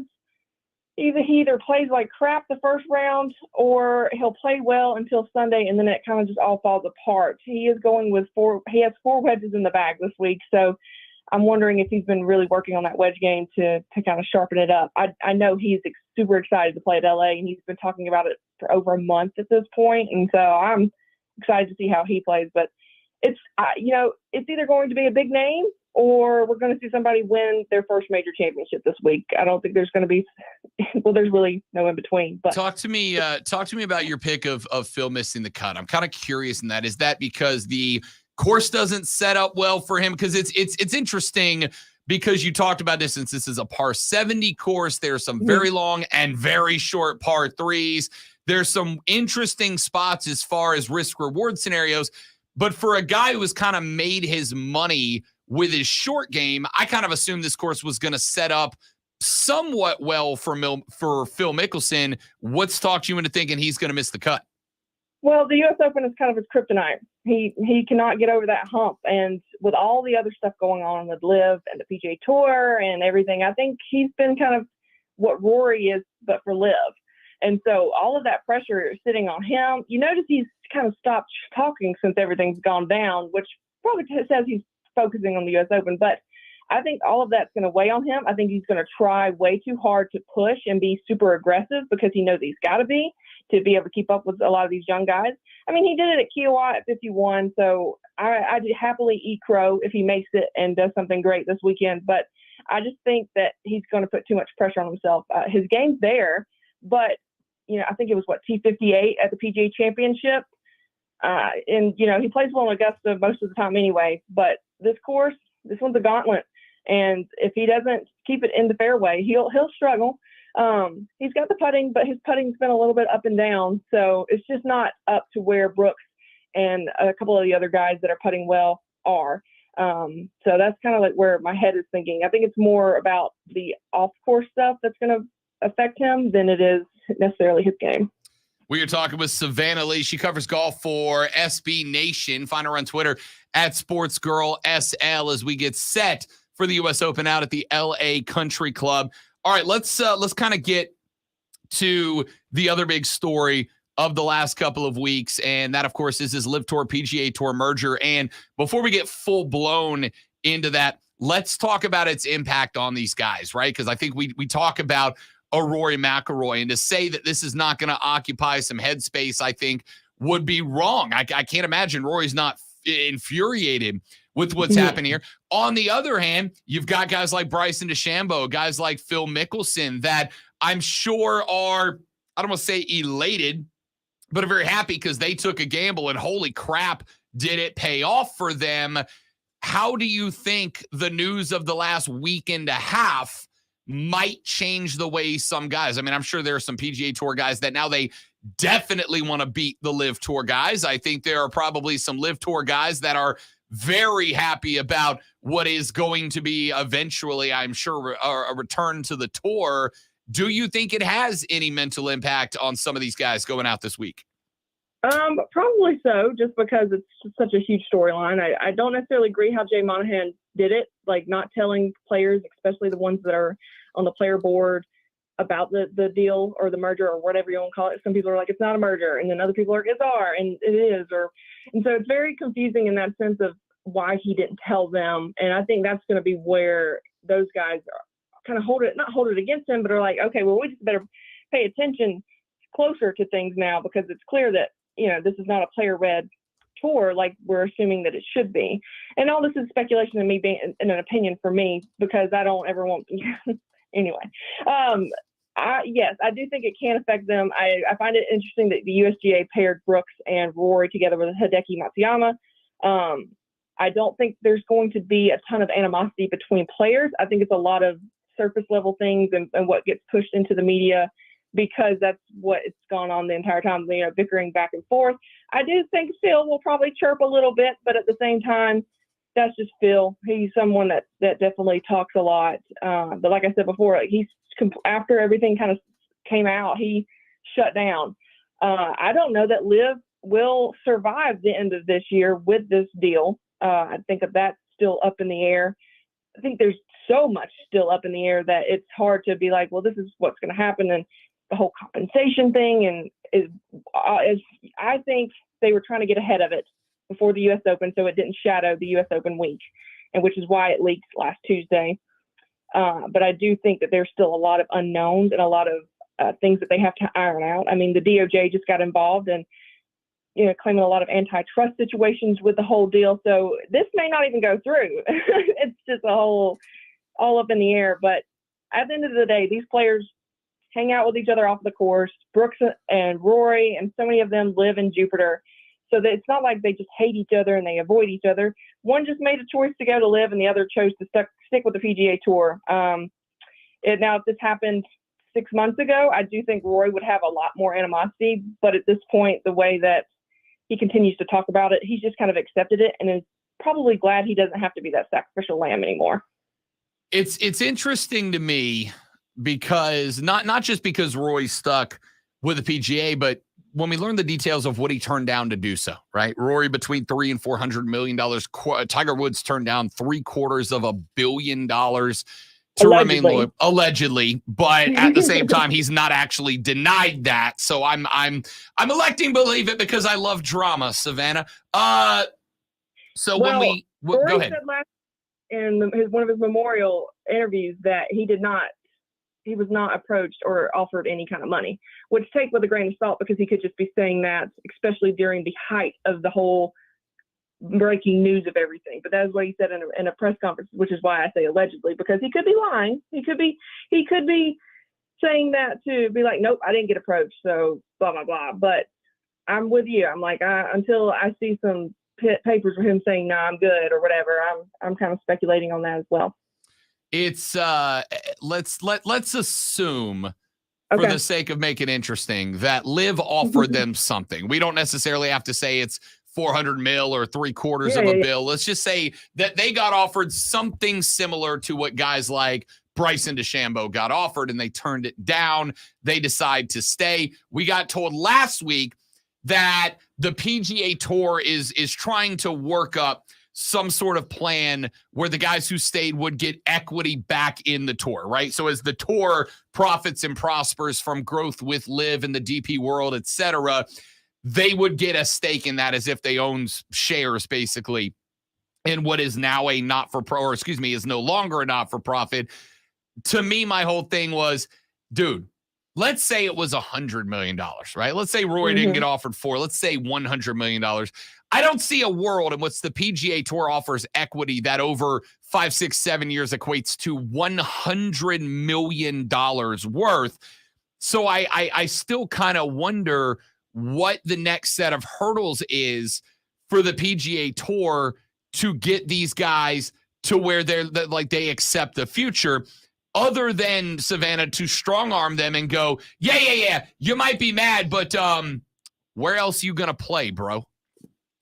No, 100%. That's probably going to be one of the biggest pieces or one of the largest portions of this deal that they'll have to to iron out and make sure that they get correctly. If they don't get it correctly, you could see, and again, I'm speculating here. I'm not saying that this is actually going to happen, but you could see the likes of Tiger and Rory maybe break off and do their own tour, or, you know, unionize, or what, you know, there's so many different options and things that could go down if they don't get this deal right. I think if they get Greg Norman out of the picture and they figure out a way to put some equity into it and allow them to be a part of it, that could help, because long-term investments, maybe, depending on how well the deal goes and how well profit and every, you know, all of that. There's so many different cards, but it's going to take a lot. I think it's going to take, that's the interesting part of it is it's because so many of the guys are like, well, whatever now, like,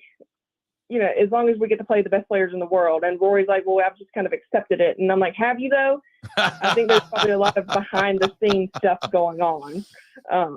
But it's going to be interesting to watch. It's probably going to be it will be the biggest story this summer as it continues to unfold, as they continue to make deals and plans. Jay Monahan had an undisclosed medical situation. He's not even running the PGA Tour day to day right now. So it's just it's a great time to start watching and paying attention to golf. I'm just gonna say, in the thing that is gonna get me in trouble on the radio, I'm Don't do that. I'm getting big Urban Meyer vibes off Jay Monahan right now. Oh, what's that? I'm the most hated person in sports right now. Oh, my heart. Oh, I need a break. And I would like to spend some more time with my family, please. So this has nothing to do with someone hope dancing close to him or anything. You're just talking. Okay. All right. I'm just checking. Not that kind of, not that Urban Meyer controversy, the other Urban Meyer controversy. Yeah, the first one. Yeah, the first one.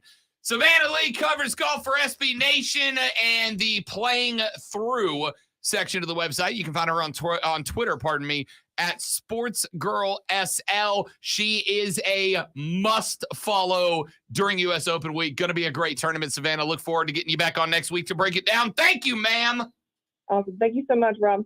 Anytime. Savannah's the best. The best. At SportsGirlSL on Twitter for a great golf follow during the U.S. Open. Let's take a break. We'll come back. We'll clam up hour number 2. We'll get I don't know why I said that. I don't know what that means. We're going to clam it up. I don't understand. Clamming it up right here, ladies and gentlemen. Came out of my mouth. During the break on the stream, he's going to explain to us how we clam up There's something. no explanation. I have nothing. My brain just threw a word in there. I got no explanation other than I'm an idiot. Let's take a break. We'll come back. We'll wrap up hour number 2, and then we will begin hour number 3. And hopefully, Lonzo, at no point do we clam up. The Rob Brown Show rolls on. It is the Fan Upstate. That right there is why I'll never have a nationally syndicated. I was just going to say, clam That's up. why I'll never go big. Clam up is the opposite of what we're supposed That's to do. why I'll never go big right there. All right, guys. We'll be back in. We'll go sturdy, though. Don't go anywhere.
doing it just to do that. That's all. We got a tweet during the break that said, literally everyone eats breakfast except those who starve to death. Anytime you eat after fasting is breakfast. My breakfast just happens to be midday most days, usually an apple, crackers, or crackers and hummus. And I responded with semantic arguments are absolutely my favorite arguments. And hummus? Really? That's okay. All right. Did you put that hummus on a bagel, though? Can we stop the hatred of people who are night people as opposed to morning people? Can we stop putting on blast people who like to end their day later and start their day later? Like, I don't understand why this world believes that the only way to be a good person, you got to get up at 5 a.m, get everything done by noon, and be in bed at 7 p.m. to get a phone. Why? If I am sleeping the same number of hours as you and I'm doing the same number of hours of work in the day, why does it matter if I get up at 11 a.m. as opposed to 5 a.m.? Okay, I'm confused by this because I don't know. I've never heard anyone coming at someone for sleeping later and going to bed later. I get it all the time. I get it all because I am a late night person, as any one of my Xbox friends list is aware of. I do most, so I do the show. I'm in here. I'm in this building at 7 a.m. Okay. And I usually work till about 1. I'm out of here at 1, about an hour after the show. I'm out of here. And then there are some days it's a little earlier, some it's a little later, depending on what's happening. Like yesterday, I took off at 12:30, but I took off at 12:30 to go home and work because the Braves were playing a doubleheader. And I'm like, well, I'm going to go watch back-to-back Braves games, right? It's a hard life, man. Be glad that you don't have to live it. Yeah. I'm sacrificing for you, the people. So was that like a Klingon salute, or is that more like Caesar? We the people. Oh, Yeah, I'm going but back. you had your fist. That's you went fist. That's different. So, I constantly get told, especially now in Eastern time. Last night, I wanted to watch the Dodgers game. That went first pitch at 10 p.m. Right? The lady friend and I got home from dinner. We hung out for a little while. She went to bed at like 9 o'clock, as she does. I stayed up.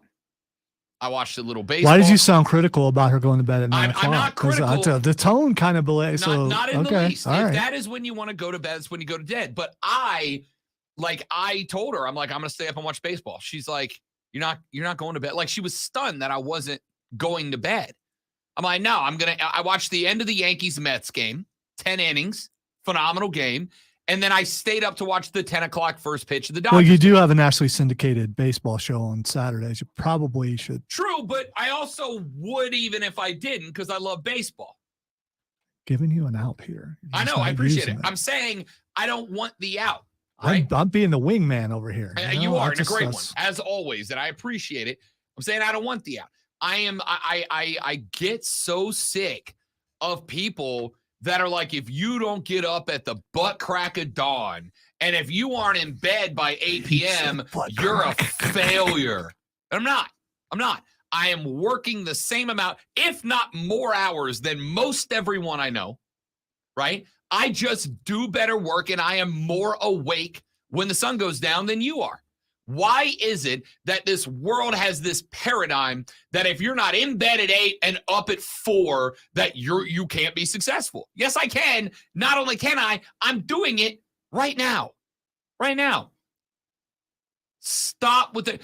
And this does stem because we got a tweet during the break from Corey that said, literally everyone eats breakfast except those who starve to death. Anytime you eat after fasting is breakfast. My breakfast just happens to be midday most days, and usually an apple or crackers and hummus. And I appreciate that, because if anybody loves a good semantic argument based on the definition and usage of words, it's me. Breakfast comes from break fast. Which I would guess that there are a lot of people that don't know that, don't realize it, and really don't care. Sure. breakfast is slated as the first meal of the day. If your first meal of the day is at 2 p.m., cool. Yes. But if you work grumpy all day till 2 o'clock and you don't, why am I never in a good mood? Maybe it's because you need to eat. Maybe your metabolism is such that you probably need like a little food. Maybe possible. Also, this is going to get me in trouble in my home life, but I need y'all to stop using "I'm hangry" as an excuse to be a jerk to other people. I need y'all to stop using "I'm hangry" as a reason to be a jerk. Oh, forgive me. No. You were a jerk. You were a jerk who was hungry, but you were a jerk. Hangry is not an excuse to be a jerk. There are chemical imbalances. It's scientific. I mean, there's a reason why you get that way. You just don't like the word. No. I mean, yes, but dude, I have chemical imbalances that cause me to have bad days all the time.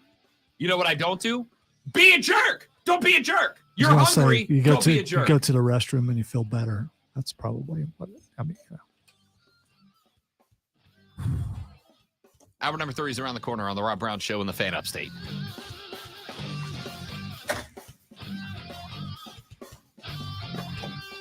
There are some people in this building who have chemical imbalances, and you don't want to follow them.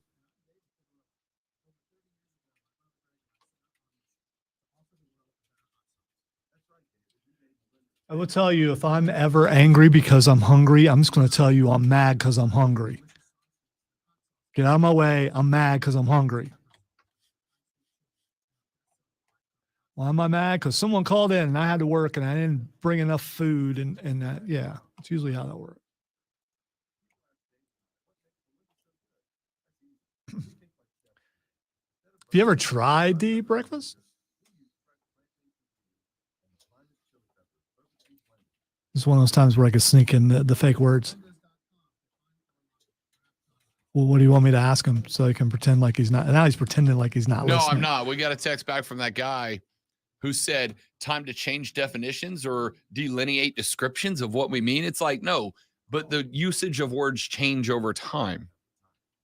So when you looked at delineate, did you automatically know it was spelled correctly? Or do you think that spell check helped? No, I love the word delineate. No, it's a good word. I could not spell it, I don't think. Maybe I could, but I don't think I've ever used it in a sentence until now.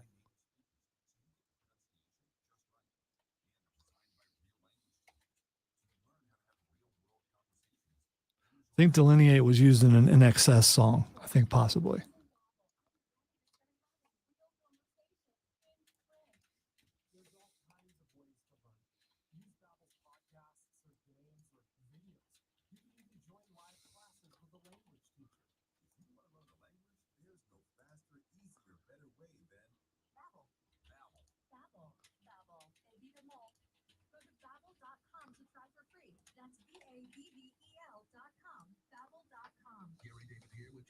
The owner of CNT Foundations, Travis Swift, comes to repairs of my home. I want to know who's doing the work. Who is CNT Foundations? Well, let me tell you who we are. We are not salespeople. We're a general contractor specializing in foundation repair. As a founder, I have a calling to help people regain their peace of mind by knowing their home is safe. Call 864-581-3341. CNT Foundations. Your foundation experts. At the United States Postal Service, we're reinventing our network to help keep your business moving. With new shipping options to deliver better value, greater flexibility to conveniently reach your customers, more confident shipping with new informed delivery features, and new electric vehicles for a cleaner, brighter future. Fast, reliable, perfectly orchestrated. The United States Postal Service, delivering for America. Learn more at USPS.com/movingforward.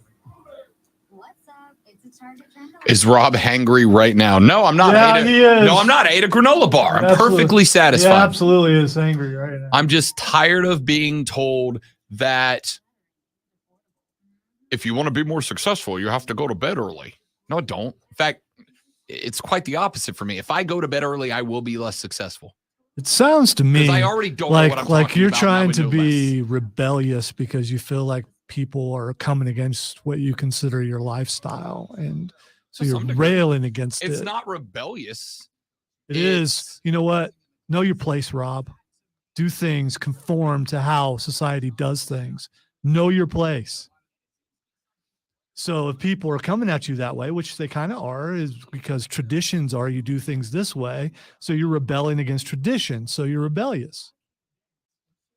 You got rebellious hair. You got a rebellious beard. I mean, it's obvious that you're a rebel. This is not rebellious It's hair. it's rebellious hair. You haven't conformed to the little boy haircut that all old men believe that you have to have. Look at this. It's excellent. Oh, I see it. It's got some weight to it too. Got some weight to it. I'm getting a trim Wednesday before we go to the wedding. And I'm not telling the lady friend that I'm doing it, because if I say I'm getting a haircut, when she hears haircut, she thinks like, oh, I'm getting it cut short again. No chance she's watching on the stream. None. She's at work. Okay. She doesn't get to participate in the show anymore. She has a real job.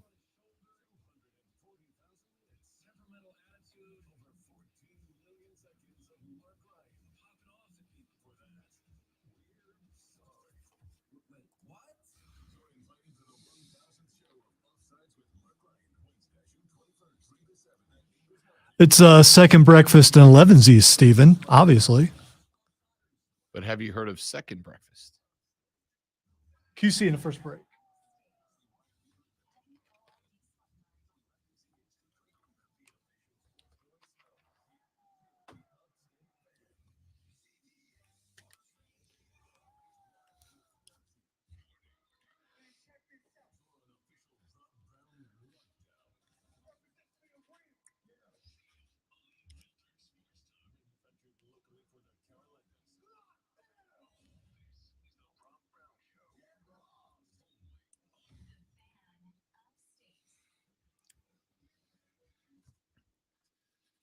All right. I hope this isn't trending, but I have seen the video of this kid with the Rubik's Cube like 40 times today. Do you know what that's about? Yeah, he just broke the record. All right. He did it in like so many seconds or something. It's an amazing feat what he did. Have you ever been able to solve a Rubik's Cube? Yes. Do you know why? Because there's a formula to Yeah, it. I have not. Because I think I just when first had him, and plus I had a cheap one that you get from Kmart, which probably didn't turn the right way. I mean, but I lost interest in it early on. I'm surprised it's still a thing. But you know, however you get your name in the record books. I don't know that I could do it today, but there's a formula to solving a Rubik's Cube. You look at like the colors in the four corners of two sides, and then it tells you if I know how to this, do the this, four whatever, corners, right. so I know how to do all that. So then I can get three sides, but I never got all of them. So then here's my thought. I am not celebrating this world record, and here's why.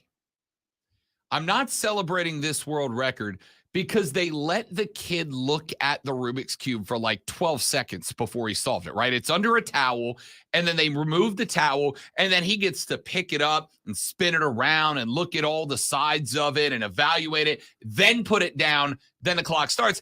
Dude, 90% of solving the cube is looking at where the colors are. Once you do that, you know how many clicks up, down, left, and right you need to go looking at a particular side to get it in order.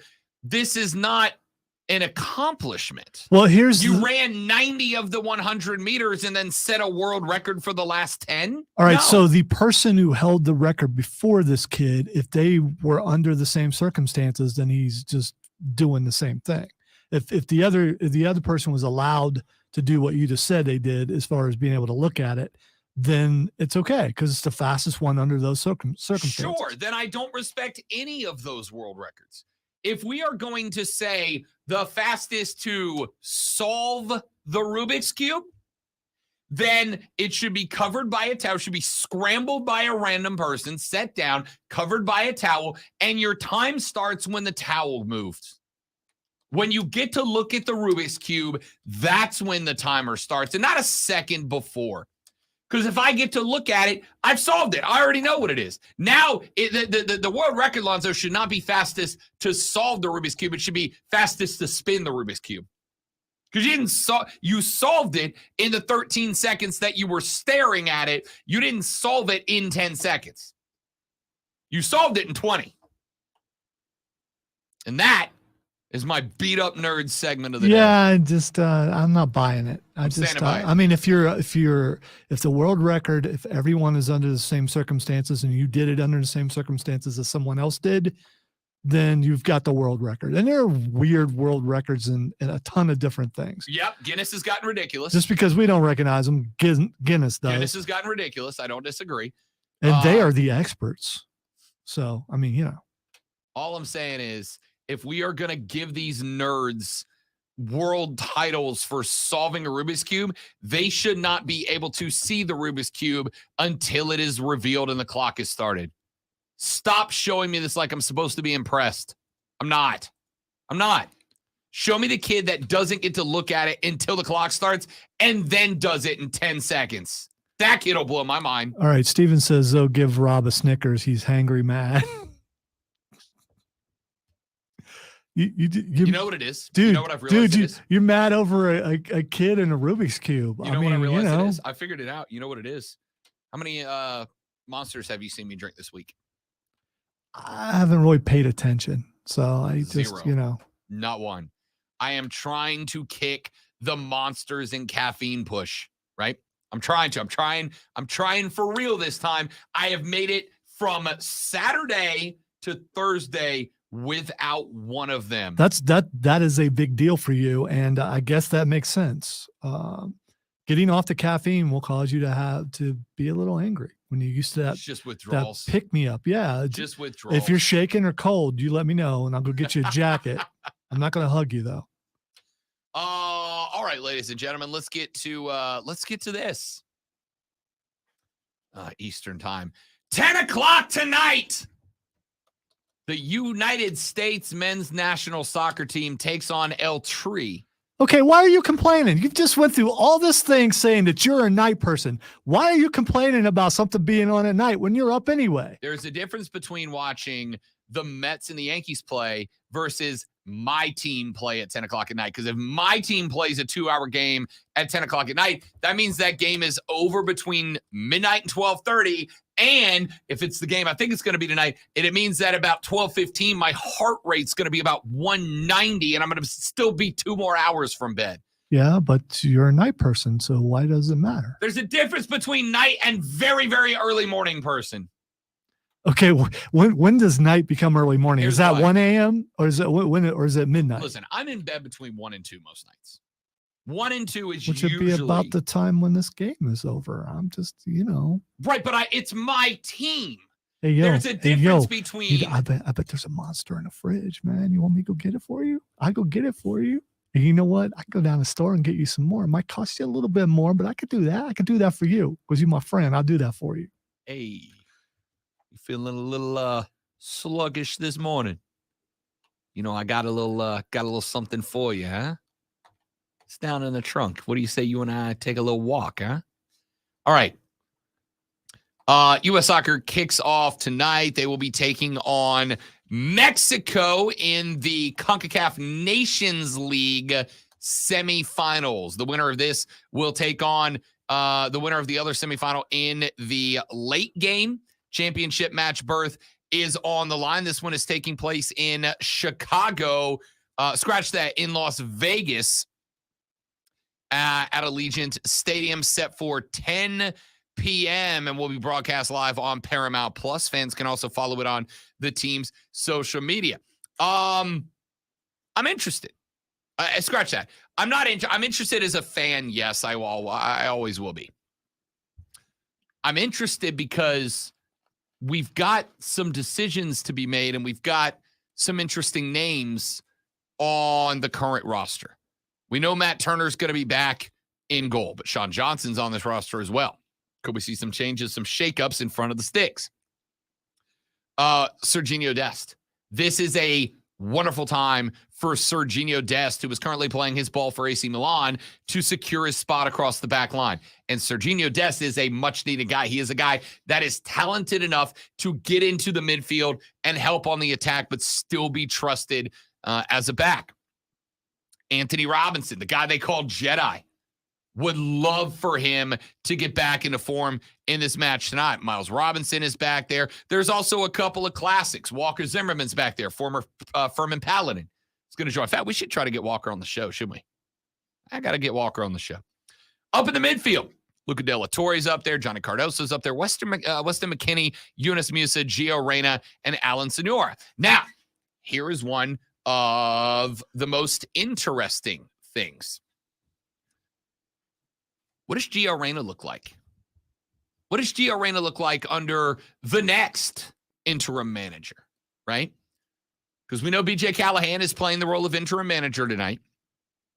What does Gio Reyna look like? There's been so much drama around Gio. First off, I would like to say I hope Gio Reyna's helicopter parents have taken off and gotten the hell out of the way. But how does Gio Reyna factor into tonight? How does he factor into the USMNT throughout this run as we get prepped for a 2026 World Cup hosted by the United States of America? I'm really interested to see how Weston, Eunice, and Gia all play together in the mid. And then up top, Valerian Balogun has joined this team. He is a guy who had the dual residency with England. England, the UK, pushing hard to get this kid on their roster, and he decides to become a U.S. national and play for the Stars and Bars. But who else is up there? Ricardo Pepi is back. Ricardo Pepi has had some incredible moments, and then he's had long stretches where he's disappeared. Does having Balogun up there with him open up the field a little bit? Does it give Ricardo Pepi an opportunity? Remember, the Americans' biggest weakness lately has been finding somebody that can put the ball in the strings. We just have not found the guy that we can plug into that 9 role and have him score goals for us. That's what's been missing. The back line has been up and down. The midfield's been up and down, but they've played better lately. We just got to have somebody who can finish. Somebody that can finish. Can it be Pepi with Balogun up there with him? Can it be Valerian? Can he be the guy? What about Pulisic? Right? A lot of people have fallen off on Christian Pulisic, largely because this season at Chelsea was by and large a failure, both for Christian Pulisic and for that entire side. It was a failed campaign for Chelsea, and I would argue it was a failed campaign for Christian Pulisic. But he is still the guy that a lot of American soccer fans are leaning on to be Captain America. This is the guy that we are leaning on to see. Can he do it? Can he get it done? Can this be the guy that changes everything up for us? And tonight is a great opportunity to prove it. This is a rivalry in every sense of the world. It is a geographic rivalry. We are not only neighbors, we are joint World Cup hosts in 3 years. It's a joint rivalry in terms of World Cup hosting. It is a rivalry because a lot of these players have played with and around each other. Alex Zendejas is a forward for the Americans, but he plays his ball down in Mexico. Alan Senora is an American, but he plays his ball down at FC Juarez, right? You've got a lot of players on this American side that play their ball in Mexico, and you've got a lot of Mexicans on the El Tree's roster that play their ball in MLS, that play their balls in the States. Which means these guys are wildly familiar with each other, which makes rivalries that much better. I know it is a late game, a 10 p.m. kick. I told the fiance, hey, I think I'm going to go with the boys down to the watering hole of the game on Thursday because it kicks off an hour after you go to sleep. I know it's late, but if you are even fringe interested in football, soccer, if you are even fringe interested in soccer, if you just want to watch soccer this evening to tick Ray off, if that's your goal, whatever the reasoning might be, this is a night to watch this game because one of two things is going to happen tonight. Either A, even under an interim manager, with the new names and with an extended international break taking place right now, so a full roster and a full training period to get ready for this international break, either A, the team's going to come out tonight and they're going to show you that they are on an upward trajectory. Even with an interim manager, they're on an upward trajectory. Or B, this team's going to come out tonight and we're going to see the shortcomings. I'll tell you what is going to happen tonight. You are going to see a good game. You are going to see a vicious game. You are going to see a physical game. You're going to see a fast game. And you're going to see a game that it does not matter what the prize is. The Nations League trophy, the Gold Cup, rights to be the prime time on World Cup opening day in 2026, whatever the prize. The biggest prize of these two teams is not losing to the other. The biggest prize is being able to wave hey, goodbye to the other side as they walk off the pitch defeated. If you are even fringe interested in soccer, I don't know a lot about it. I don't know if I'm into it or not. I want you to follow me on Twitter at The Rob Brown Show. And I want you to watch this game tonight. DVR and watch it tomorrow if you have to. It's going to be heated, boy. Ladies and gentlemen, it's Thursday, and you know what that means. When we come back here on the Rob Brown Show in the Fan Upstate, it's time for Fight Club with the great one, Lonzo. We'll take a spin around the worlds of MMA, of boxing, of WWE, of AEW, and more. Lonzo gives you all the combat sports news and information on the only station that talks, on the only show that talks combat sports in the Upstate. Ladies and gentlemen, it's the Rob Brown Show. It's the Fan Upstate. QC. All right, guys, got a live read, and then we're back for Fight Club. Stick around.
You know, on occasion, I actually agree with critics.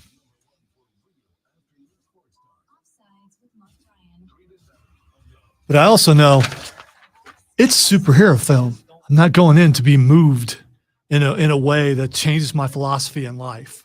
Just want to have a good time. That's all.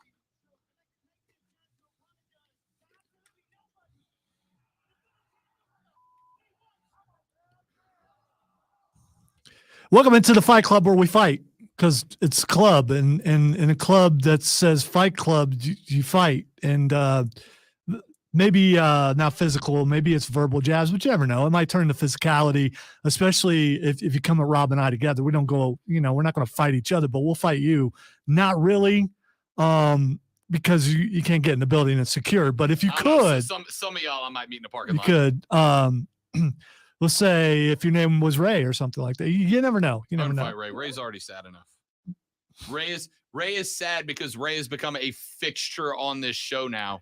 Unintentionally. See, I think that's what Ray wants. That's what I think. If Ray is who I told you I think he is, that's what Ray wants. Well, I'm giving it to him. Ray gets his name mentioned several times, even though it's not really his name. Gets it mentioned many times and is like, yeah, see what I did? I have created content. Way to go, Ray. All right. The first thing I want to talk about is, all right, Cody Rhodes, big push, probably should have won at WrestleMania. Nope. Hard times, baby. Hard times, daddy. So do hard times include wrestling an ex-convict like Dom Dom? So normally I would be like, oh man, this is a step down for Cody. It really is. But I can't make myself feel that way. Can you? Because you would think, okay, he's coming down to go, because Dominic Mysterio is the biggest heel in all of wrestling. Just from the booze that he gets. He gets more booze than anybody combined. You can't speak when he pulls the mic up, and he knows how to work it. I don't know if that came natural, if they talked to him, but he knows how to bring the mic up slowly so the crowd knows he's getting ready to talk so they can boo him. It's he gets more booze than Goodell. I mean, it's an amazing thing. So you would think that this is a step down for Cody. Wrestling what some would call lower mid-card, maybe, although Dom is getting better, but still.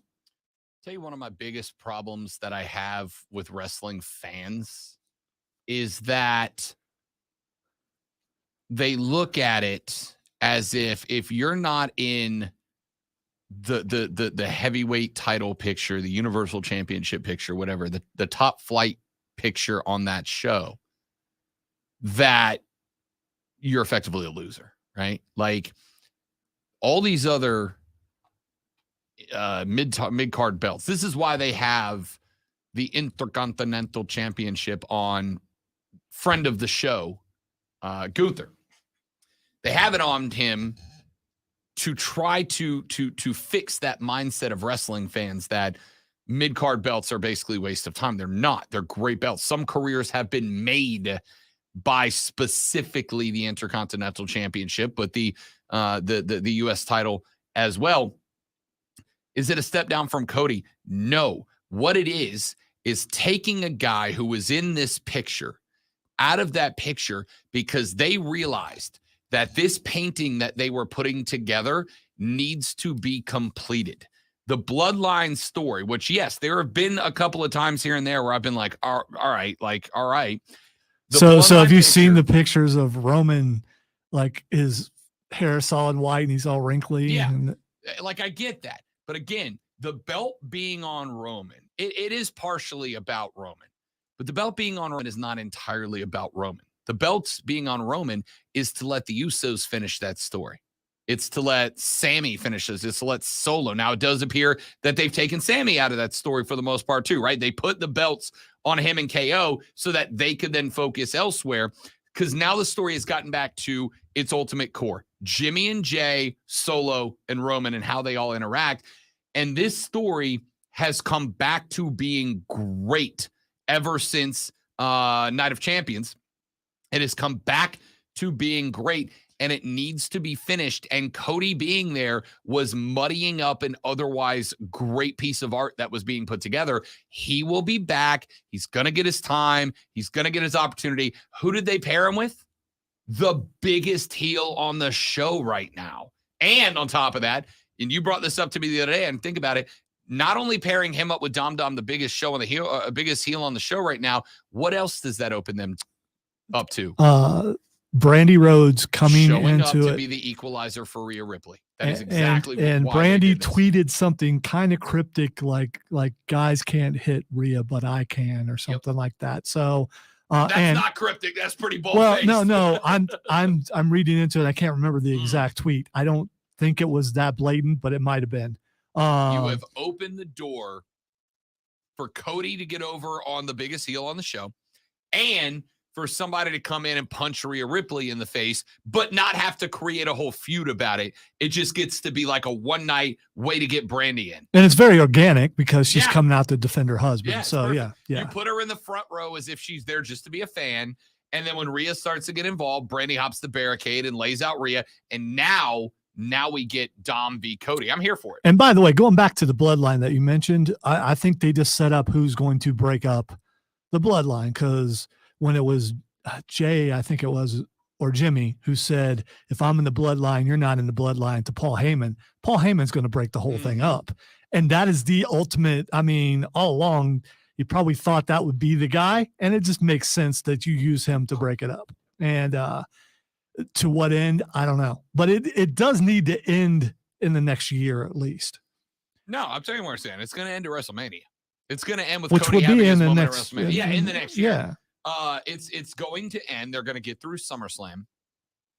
They are going to, after SummerSlam, we will have the Uso breakup. Then you'll have like a while of the Usos versus Solo and Roman. At some point, you'll have a Solo turn to come home to his brothers, and then at Wrestle. Now the question is, do you have Jimmy or Jay? Do you have Jay take the belt off of Roman pre-WrestleMania and then have a program with Cody? Do you have him do it at WrestleMania and then Cody gets his crack at Summer? I don't know any of that yet, but here's what I'll tell you.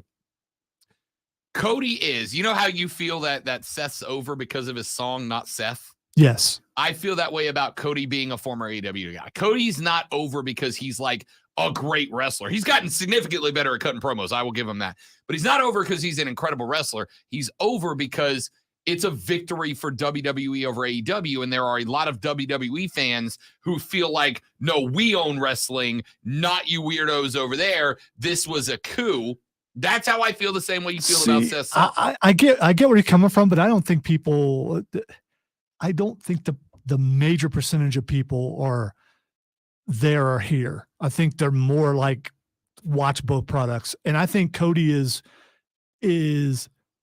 gets sympathy because of who his dad was for the whole storyline, but mostly he connects with the kids. He's that babyface that's connecting with the kids. I don't. And here's why. Most wrestling fans who are grown-ups are capable of watching watching both. But what's the largest demographic of wrestling fans? It's kids, right? Scratch that. What's the most important demo to WWE? It's kids. And it is kids who have parents. And for most parents, the wrestling they're going to watch is the wrestling their kids are watching. Let me ask you this, Lonzo. If your kids were 10, would you be letting them watch AEW? Absolutely not. I was thinking that last night. I was thinking with some of the stuff that went on, especially with MJF, no way I would let my kids watch that. Right. Absolutely not. AEW is a show for adults who like to watch wrestling. WWE is a show for everybody who likes to watch wrestling. So there are I'm not saying it's most, but there's a huge chunk of WWE fans who feel like AEW is like the ugly stepsister and they deserve to be pushed away, the redheaded stepchild of wrestling. They deserve to be pushed away. And Cody coming back was not only because you didn't just get some AEW guy. You got the guy who announced it, who started it, who wrestled the first match. That's the guy you got. So yeah, you're gonna pump that guy. There, to me, when I think of the great baby faces in history, Cody Rhodes is nowhere on that list. By the way, I get everything you're saying. I don't entirely agree with you. I think that would apply if and when the bidding war ends with MJF coming to WWE. Do you believe that's genuine? I believe that no, shit. I believe it's it. a work. I think it's a work. It's great work. But if it's it a work. but if it wasn't, what if a work makes its way into a shoot, brother, and they end up paying him the money and he comes there? Then I would agree with you. First off, I don't even believe his contract's up in 2024. I don't. It just Second rhymes. off- It just rhymes. Bidding more in Right. 2024. Okay. Second off, if there was a shot, first off, do you think MJF is capable of being MJF in a WWE environment? No. No. He can't but tell Tony, shut the bleep up, you bleeping mark. Yeah, he could. Which is one of the greatest AEW moments so far. He could say that to Hunter. No, he can't. Not on TV. Well, I don't know. And not Remember, only not they on got their TV, ratings changed, and there's the thing that they may not be on those TV stations by the time 2024 rolls around because their negotiations have broken off about Fox Sure. and USA, But- and they could get away with that on USA, absolutely, because it's cable. It's not what they can, it's what they will. And WWE is not I don't shy. want to see them go back to the Attitude Era. No, I don't. do. It's so much better. I like having an alternative to watch where I don't have to worry about all that other Right. stuff. And I get that. I think that caters to a smaller audience that's Sure. into that It stuff. literally is AEW. Right, That's literally what AEW right. That's is, what I'm right? saying. Hey, you So- got that over there, just like you had ECW in the back in the day, Correct. which is the same thing that AEW is. Correct. It's that's AEW is. Yeah, I still want some Attitude Era in my wrestling, so I go over there to AEW, and I don't ask to bring it over into your kid show. I will be happy with the blood and the cussing and the bad words and the sexual gestures over there, and then I'll also come over to WWE for like some good, well-written stories. But WWE uses wrestling to sell toys. That's what they do. They use wrestling to sell merch, and to get you to buy Peacock because they get a cutback or whatever. MJF has no business going to WWE because he can't be. And if he goes over to WWE, imagine a neuter to MJF. Hunter, you stink. It's the fact that whenever MJF's got a mic, even knowing it's wrestling and fake, I'm still like, let's go. Let's get weird. I love that. There's no bidding war. It's a work. So to me, the whole thing around Cody is we got their guy. And now we're going to make him our guy just to prove that we got the muscle. Okay. Again, I get that. But at the same time, it's more for me. Dusty's son comes back home, went away, proved himself, and came back. And I realize that's the storyline Sure. that they're writing, but I'm into that storyline. All right. Sammy and KO against Imperium has been gold. It's been amazing. Fed Up KO is like he is the best character on all of wrestling right now. That's not how you're supposed to do it. I just love that. No one said your name. Why are you here? Yes. Why are you here? No one said your music didn't play. No one's. And Sammy trying to tell him, listen, your blood pressure's getting up. You got to stop doing that.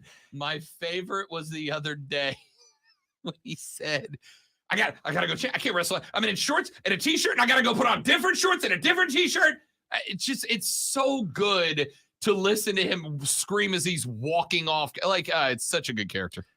And speaking of which, you sent me something, and I saw it on Twitter later of Sammy's t-shirt and his wife asking him, what's this? And it's a footprint. And he said he wrestled Gunther. And every time I see Gunther, I just remember him sitting right over there. And how cool that was. So the question is, are you okay with Gunther losing the belt to Matt Riddle? Because we know he needs to be the world champion. You've got to build him up as the world champion eventually. No. So who does he lose it to then? I honest to God don't know. Or is he going to be the guy who holds two belts going up? We've had enough of that. Yeah, I don't necessarily need that again, especially when one of them is a mid-card belt, because then once again, all you're doing is diminishing the product. You know what I would be last night, and I'm only going to take 2 seconds to talk about this to come back. You know what I love last night is that for wrestling to be You're real. going to make me cross things off my list. No. I'm really only mentioning it like this much, and then we'll come back to it. All right, I won't even say what it is. We'll save it. But something happened in wrestling last night that made wrestling feel like a real show. Like this is, okay, they followed a rule. Yes, it led to a very climactic or climactic part, whatever you come from. but it was a rule that happens in wrestling. And it's if we're going to pretend it's legitimate for the sake of suspending disbelief, then yes, if you say that this is a rule, then it should be a rule. And they did that last night.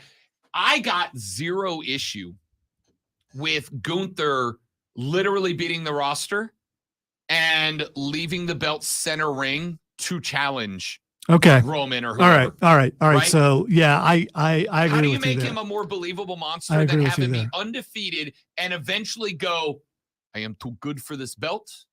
I do not want this belt. So I'm trading it to Adam for a title shot, to a front of the line title shot, right? Forget Cody, forget Brock, forget Gunther. I am giving him the which also allows you to have an Intercontinental Championship tournament, which I'm always in for. And then he goes straight to the front of the line as a monster who's never been beat. Let's go. Well, we already know who he wants to fight because we broke that news here. Yes, we did. A few months ago. He wants to go up against Brock, and hopefully he gets to do that eventually because him chopping Brock is something that I want to, and Brock just staring at him as he's doing it. It will be great. By the way, this week of wrestling was good. For Raw, for NXT, and for AEW. It was really good. And it's usually one show's good, the other one's okay, but I thought all three shows were really good. The Wesley Tyler Bate and Ali versus Schism match on NXT was excellent. But there's a guy on there who I don't know why he's still on NXT. And that's Joe Gacy. He has, first of all, the gimmick is a great gimmick, but this dude can go. And you could see his progression over the last year or so to being a really good wrestler. And anybody he goes up against, he makes them better, and he looks really good. And I don't know why he's still there. With some of the other talent that moved up, it's like, okay, why not take him? Are you beholden to a gimmick to where you can't move a guy up without moving everyone in the gimmick up? That one, yes. That one, yes, because the only option if a cult leader leaves is what? A power struggle between those in the top to become the next leader. Now, to me, you just make Ava Raine the next leader. You do. Right? Have the others fall in line, and I think that's a great move, and it gives her the opportunity because I think she's got a lot of potential down the line. If nothing else, she's got great coaching. I mean, fantasy booking, you take Joe Gacy to the main roster and have him bring back Bray Wyatt. Have him work his spell on Bray Wyatt to get him to come back. I think those two together would be kind of cool. I think those two together would be great.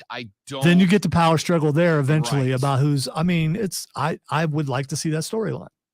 Co-cult leaders. Yes. We're co-managers here. Or you put one cult leader on one show and one on the other. Yeah. Speaking of split shows. Oh, wait a minute. So I think you just pulled it off. I just have a cult. Bray's leading on SmackDown Raw. This cult infects all of the. Yes. And Ava's doing the same thing in NXT. That's what a cult does. This cult infects all of the. Oh, brilliant. That's what a cult does. Brilliant. That's what a cult does. Okay. Since we're running out of time, we need to get to AEW. I want to make sure we get to this. So Tony Khan is saying it's not a brand split, but it kind of is a brand split.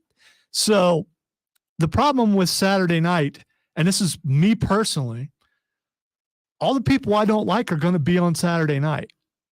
But you also look at it, when all those different people walk through that door before they made the announcement, a good portion of them have had trouble backstage, or they've complained about not getting wrestling time. So CM Punk, first and foremost, we know all about that. But El Idolo, where's he been? I mean, Miro, where's he been? And we know they've complained about it. And the former women's champ, where's she been? Hurt, supposedly. And there's been whole shows about people not believing she's really hurt. Why would you put all the outcasts, if you will, all on one show? Look, I don't pretend to know. And then you pair CM Punk up with the worst tag team in the history. Most hated faction of all time. Yeah, it's like, why am I watching this? I'm definitely going to be rooting for the other guys, and I don't even remember who they're going against. Bullet Club Gold. Oh, yeah. I'm a Jay White fan now. And Samoa Joe. Yeah. Who I'm a big fan of. I haven't said this yet because I more wrestling is good. Wednesdays, Fridays, and Saturdays is too much for AW right now.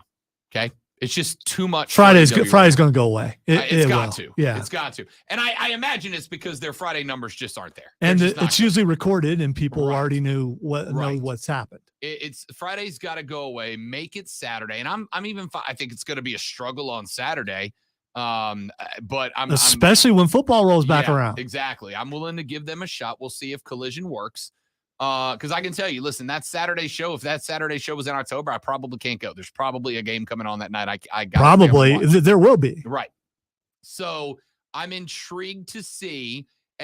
My thought here is by putting all the rebels or whatever is that I suspect Collision is going to be a little bit more edge, and I think they probably tone down Dynamite a little bit. That's my guess.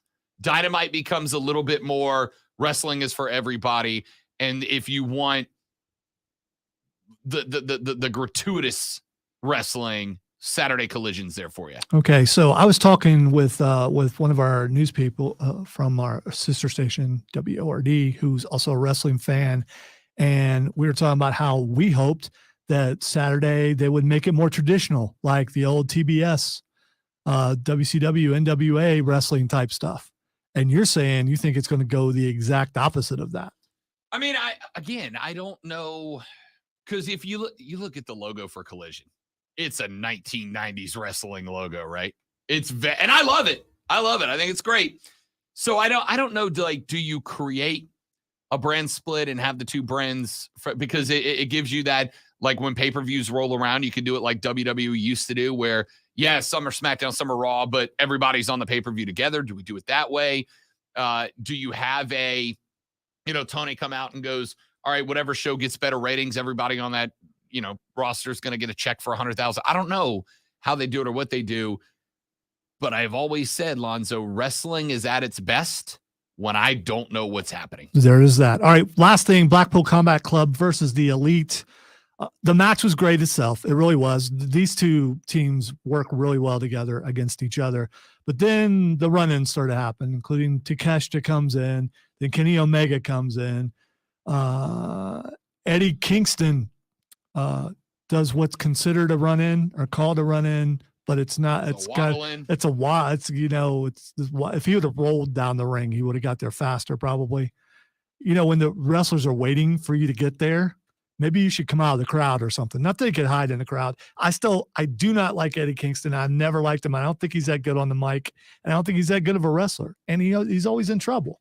He should be on Saturday night, but he doesn't get along with any of the people on Saturday night.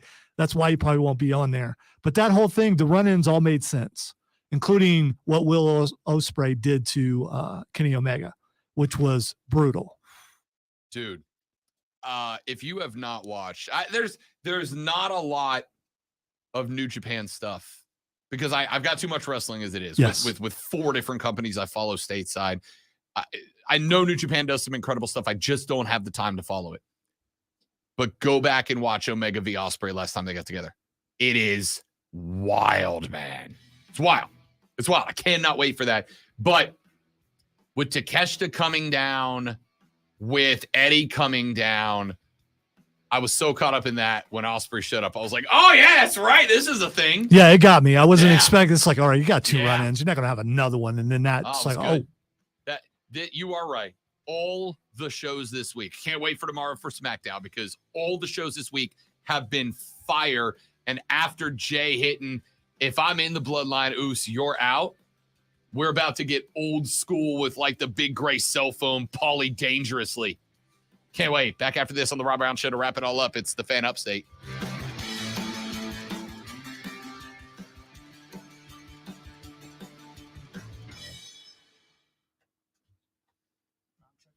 Here's the sports flash on the Fan Upstate. The Panthers wrap up mandatory minicamp today. They're set for training camp, which starts in late July. Preseason opener at home August the 12th against the Jets. The regular season opens September the 10th at Atlanta. 2 runs are in. RCS scores, Pilar will score, and standing at second with an ripping double to right is Michael Harris. The action on the Braves Radio Network doubleheader sweep on Wednesday over the Tigers. Eddie Rosario hit a tie-breaking homer in the sixth, and the Braves held on to beat the Tigers 6-5 to sweep the doubleheader. In the opener, Michael Harris went 4 for 4 with a home run and 4 RBI. Ronald Acuna Jr. had 3 hits in a 10-7 victory. Elsewhere, the Blue Jays beat the Orioles 3-1. The Red Sox doubled up the Rockies 6-3. The Mets over the Yankees 4-3. The Astros nipped the Nationals 5-4. Fan Upstate is your home for Furman Paladin sports all year long. Download the Odyssey app, search the Fan Upstate, and listen anywhere on your phone. I'm Chuck Sanders with Sports Flash on the Fan Upstate. I'm Bridget Condon with NFL Network Now on the Westwood One Radio Network. Stephon Diggs was on the practice field for day 2 of mandatory minicamp after missing Tuesday's session, a situation that Bills head coach Sean McDermott initially called very concerning. McDermott clarified the situation and said Diggs was excused from practice on day 1. He said he gave Diggs some space and let him leave after some conversations the two had.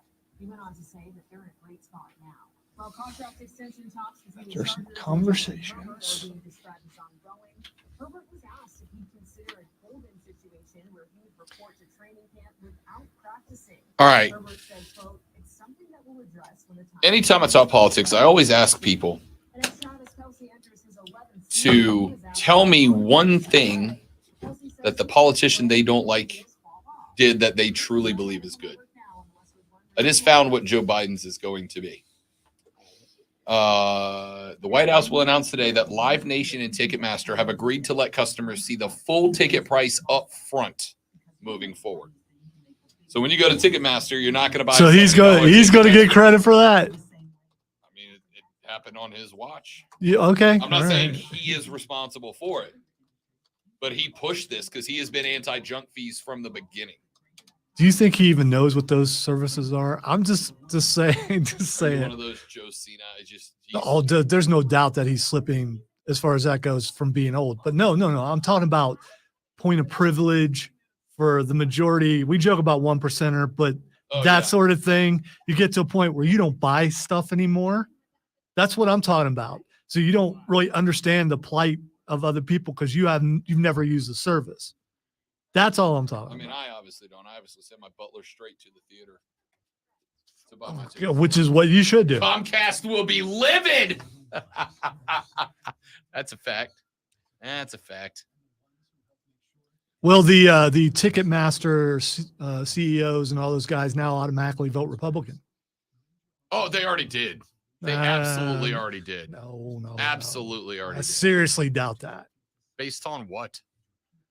The owners of those companies? Because all big business owners are Democrats. Everyone knows that. Without a doubt. Yeah. I'm from Florida, my dude.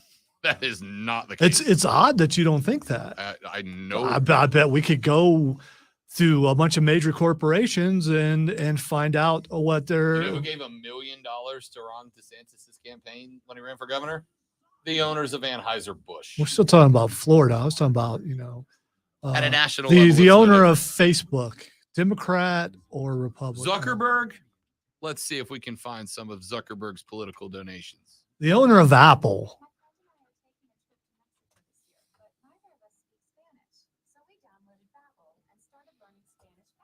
Want to start getting conversational in another language in as little as 3 weeks? Babbel's quick 10-minute lessons were designed by language experts to be the most efficient and effective way to learn a new language. ¿Cómo te llamas? ¿Cómo te llamas? Babbel, language for life, celebrating 10 million. It does not appear Try Babbel for free at babbel.com. that Zuckerberg is known to have given any direct violation or any violations. Might as well be. Donations. Not all donations are public. I know they're supposed to be, but you got a guy who has a guy who took care of it for Got a you. guy. Yeah, you know. Got You know how that works. guy.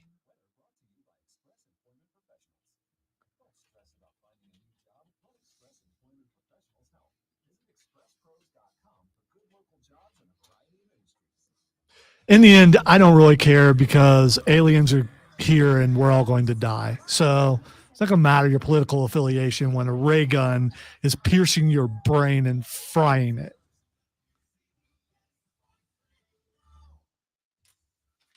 Have a number for us after the show's over. I'll expect reputable sources. What I consider reputable sources. National Bureau of Economic Research and researchers at Harvard Law School. Yeah, that school leans a certain way. Oh, Welcome to Lord. Twitter Trending Topics, where we talk about what is trending, or Rob will tell us why it's trending. The first thing that's trending is "Don't You Forget About Me." Down. Hey. Because that movie came out today.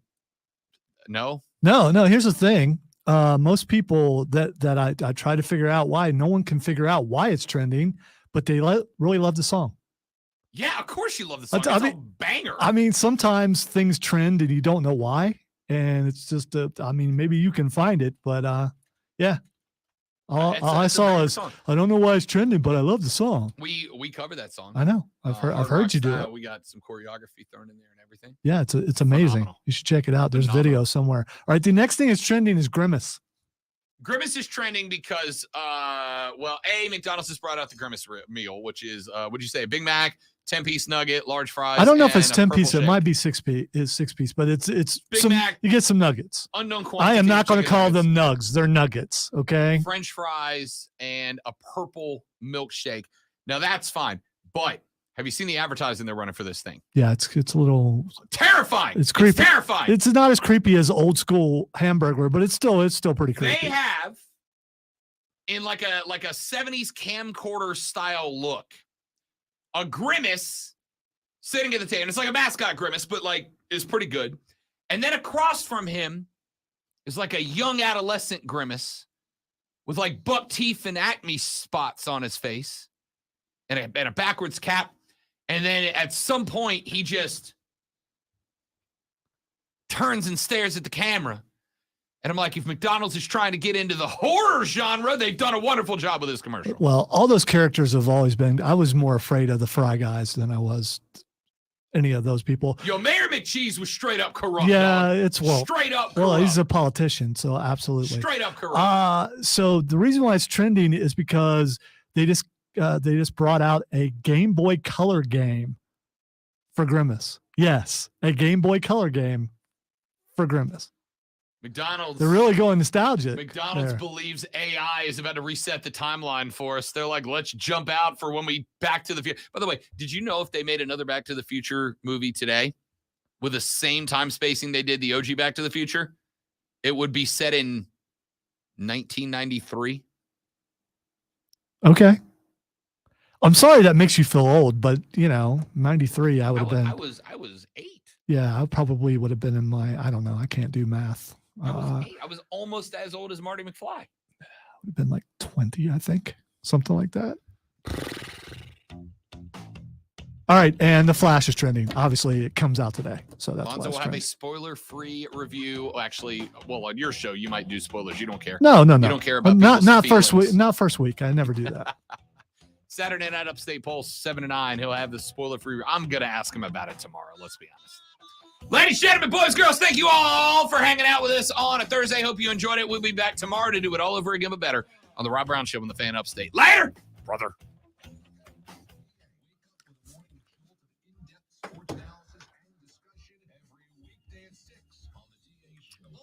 According to the National Bureau of Economic Research and researchers at Harvard Law School, Never heard of it. Tel Aviv University. Oh, yeah. Okay, Tel Aviv.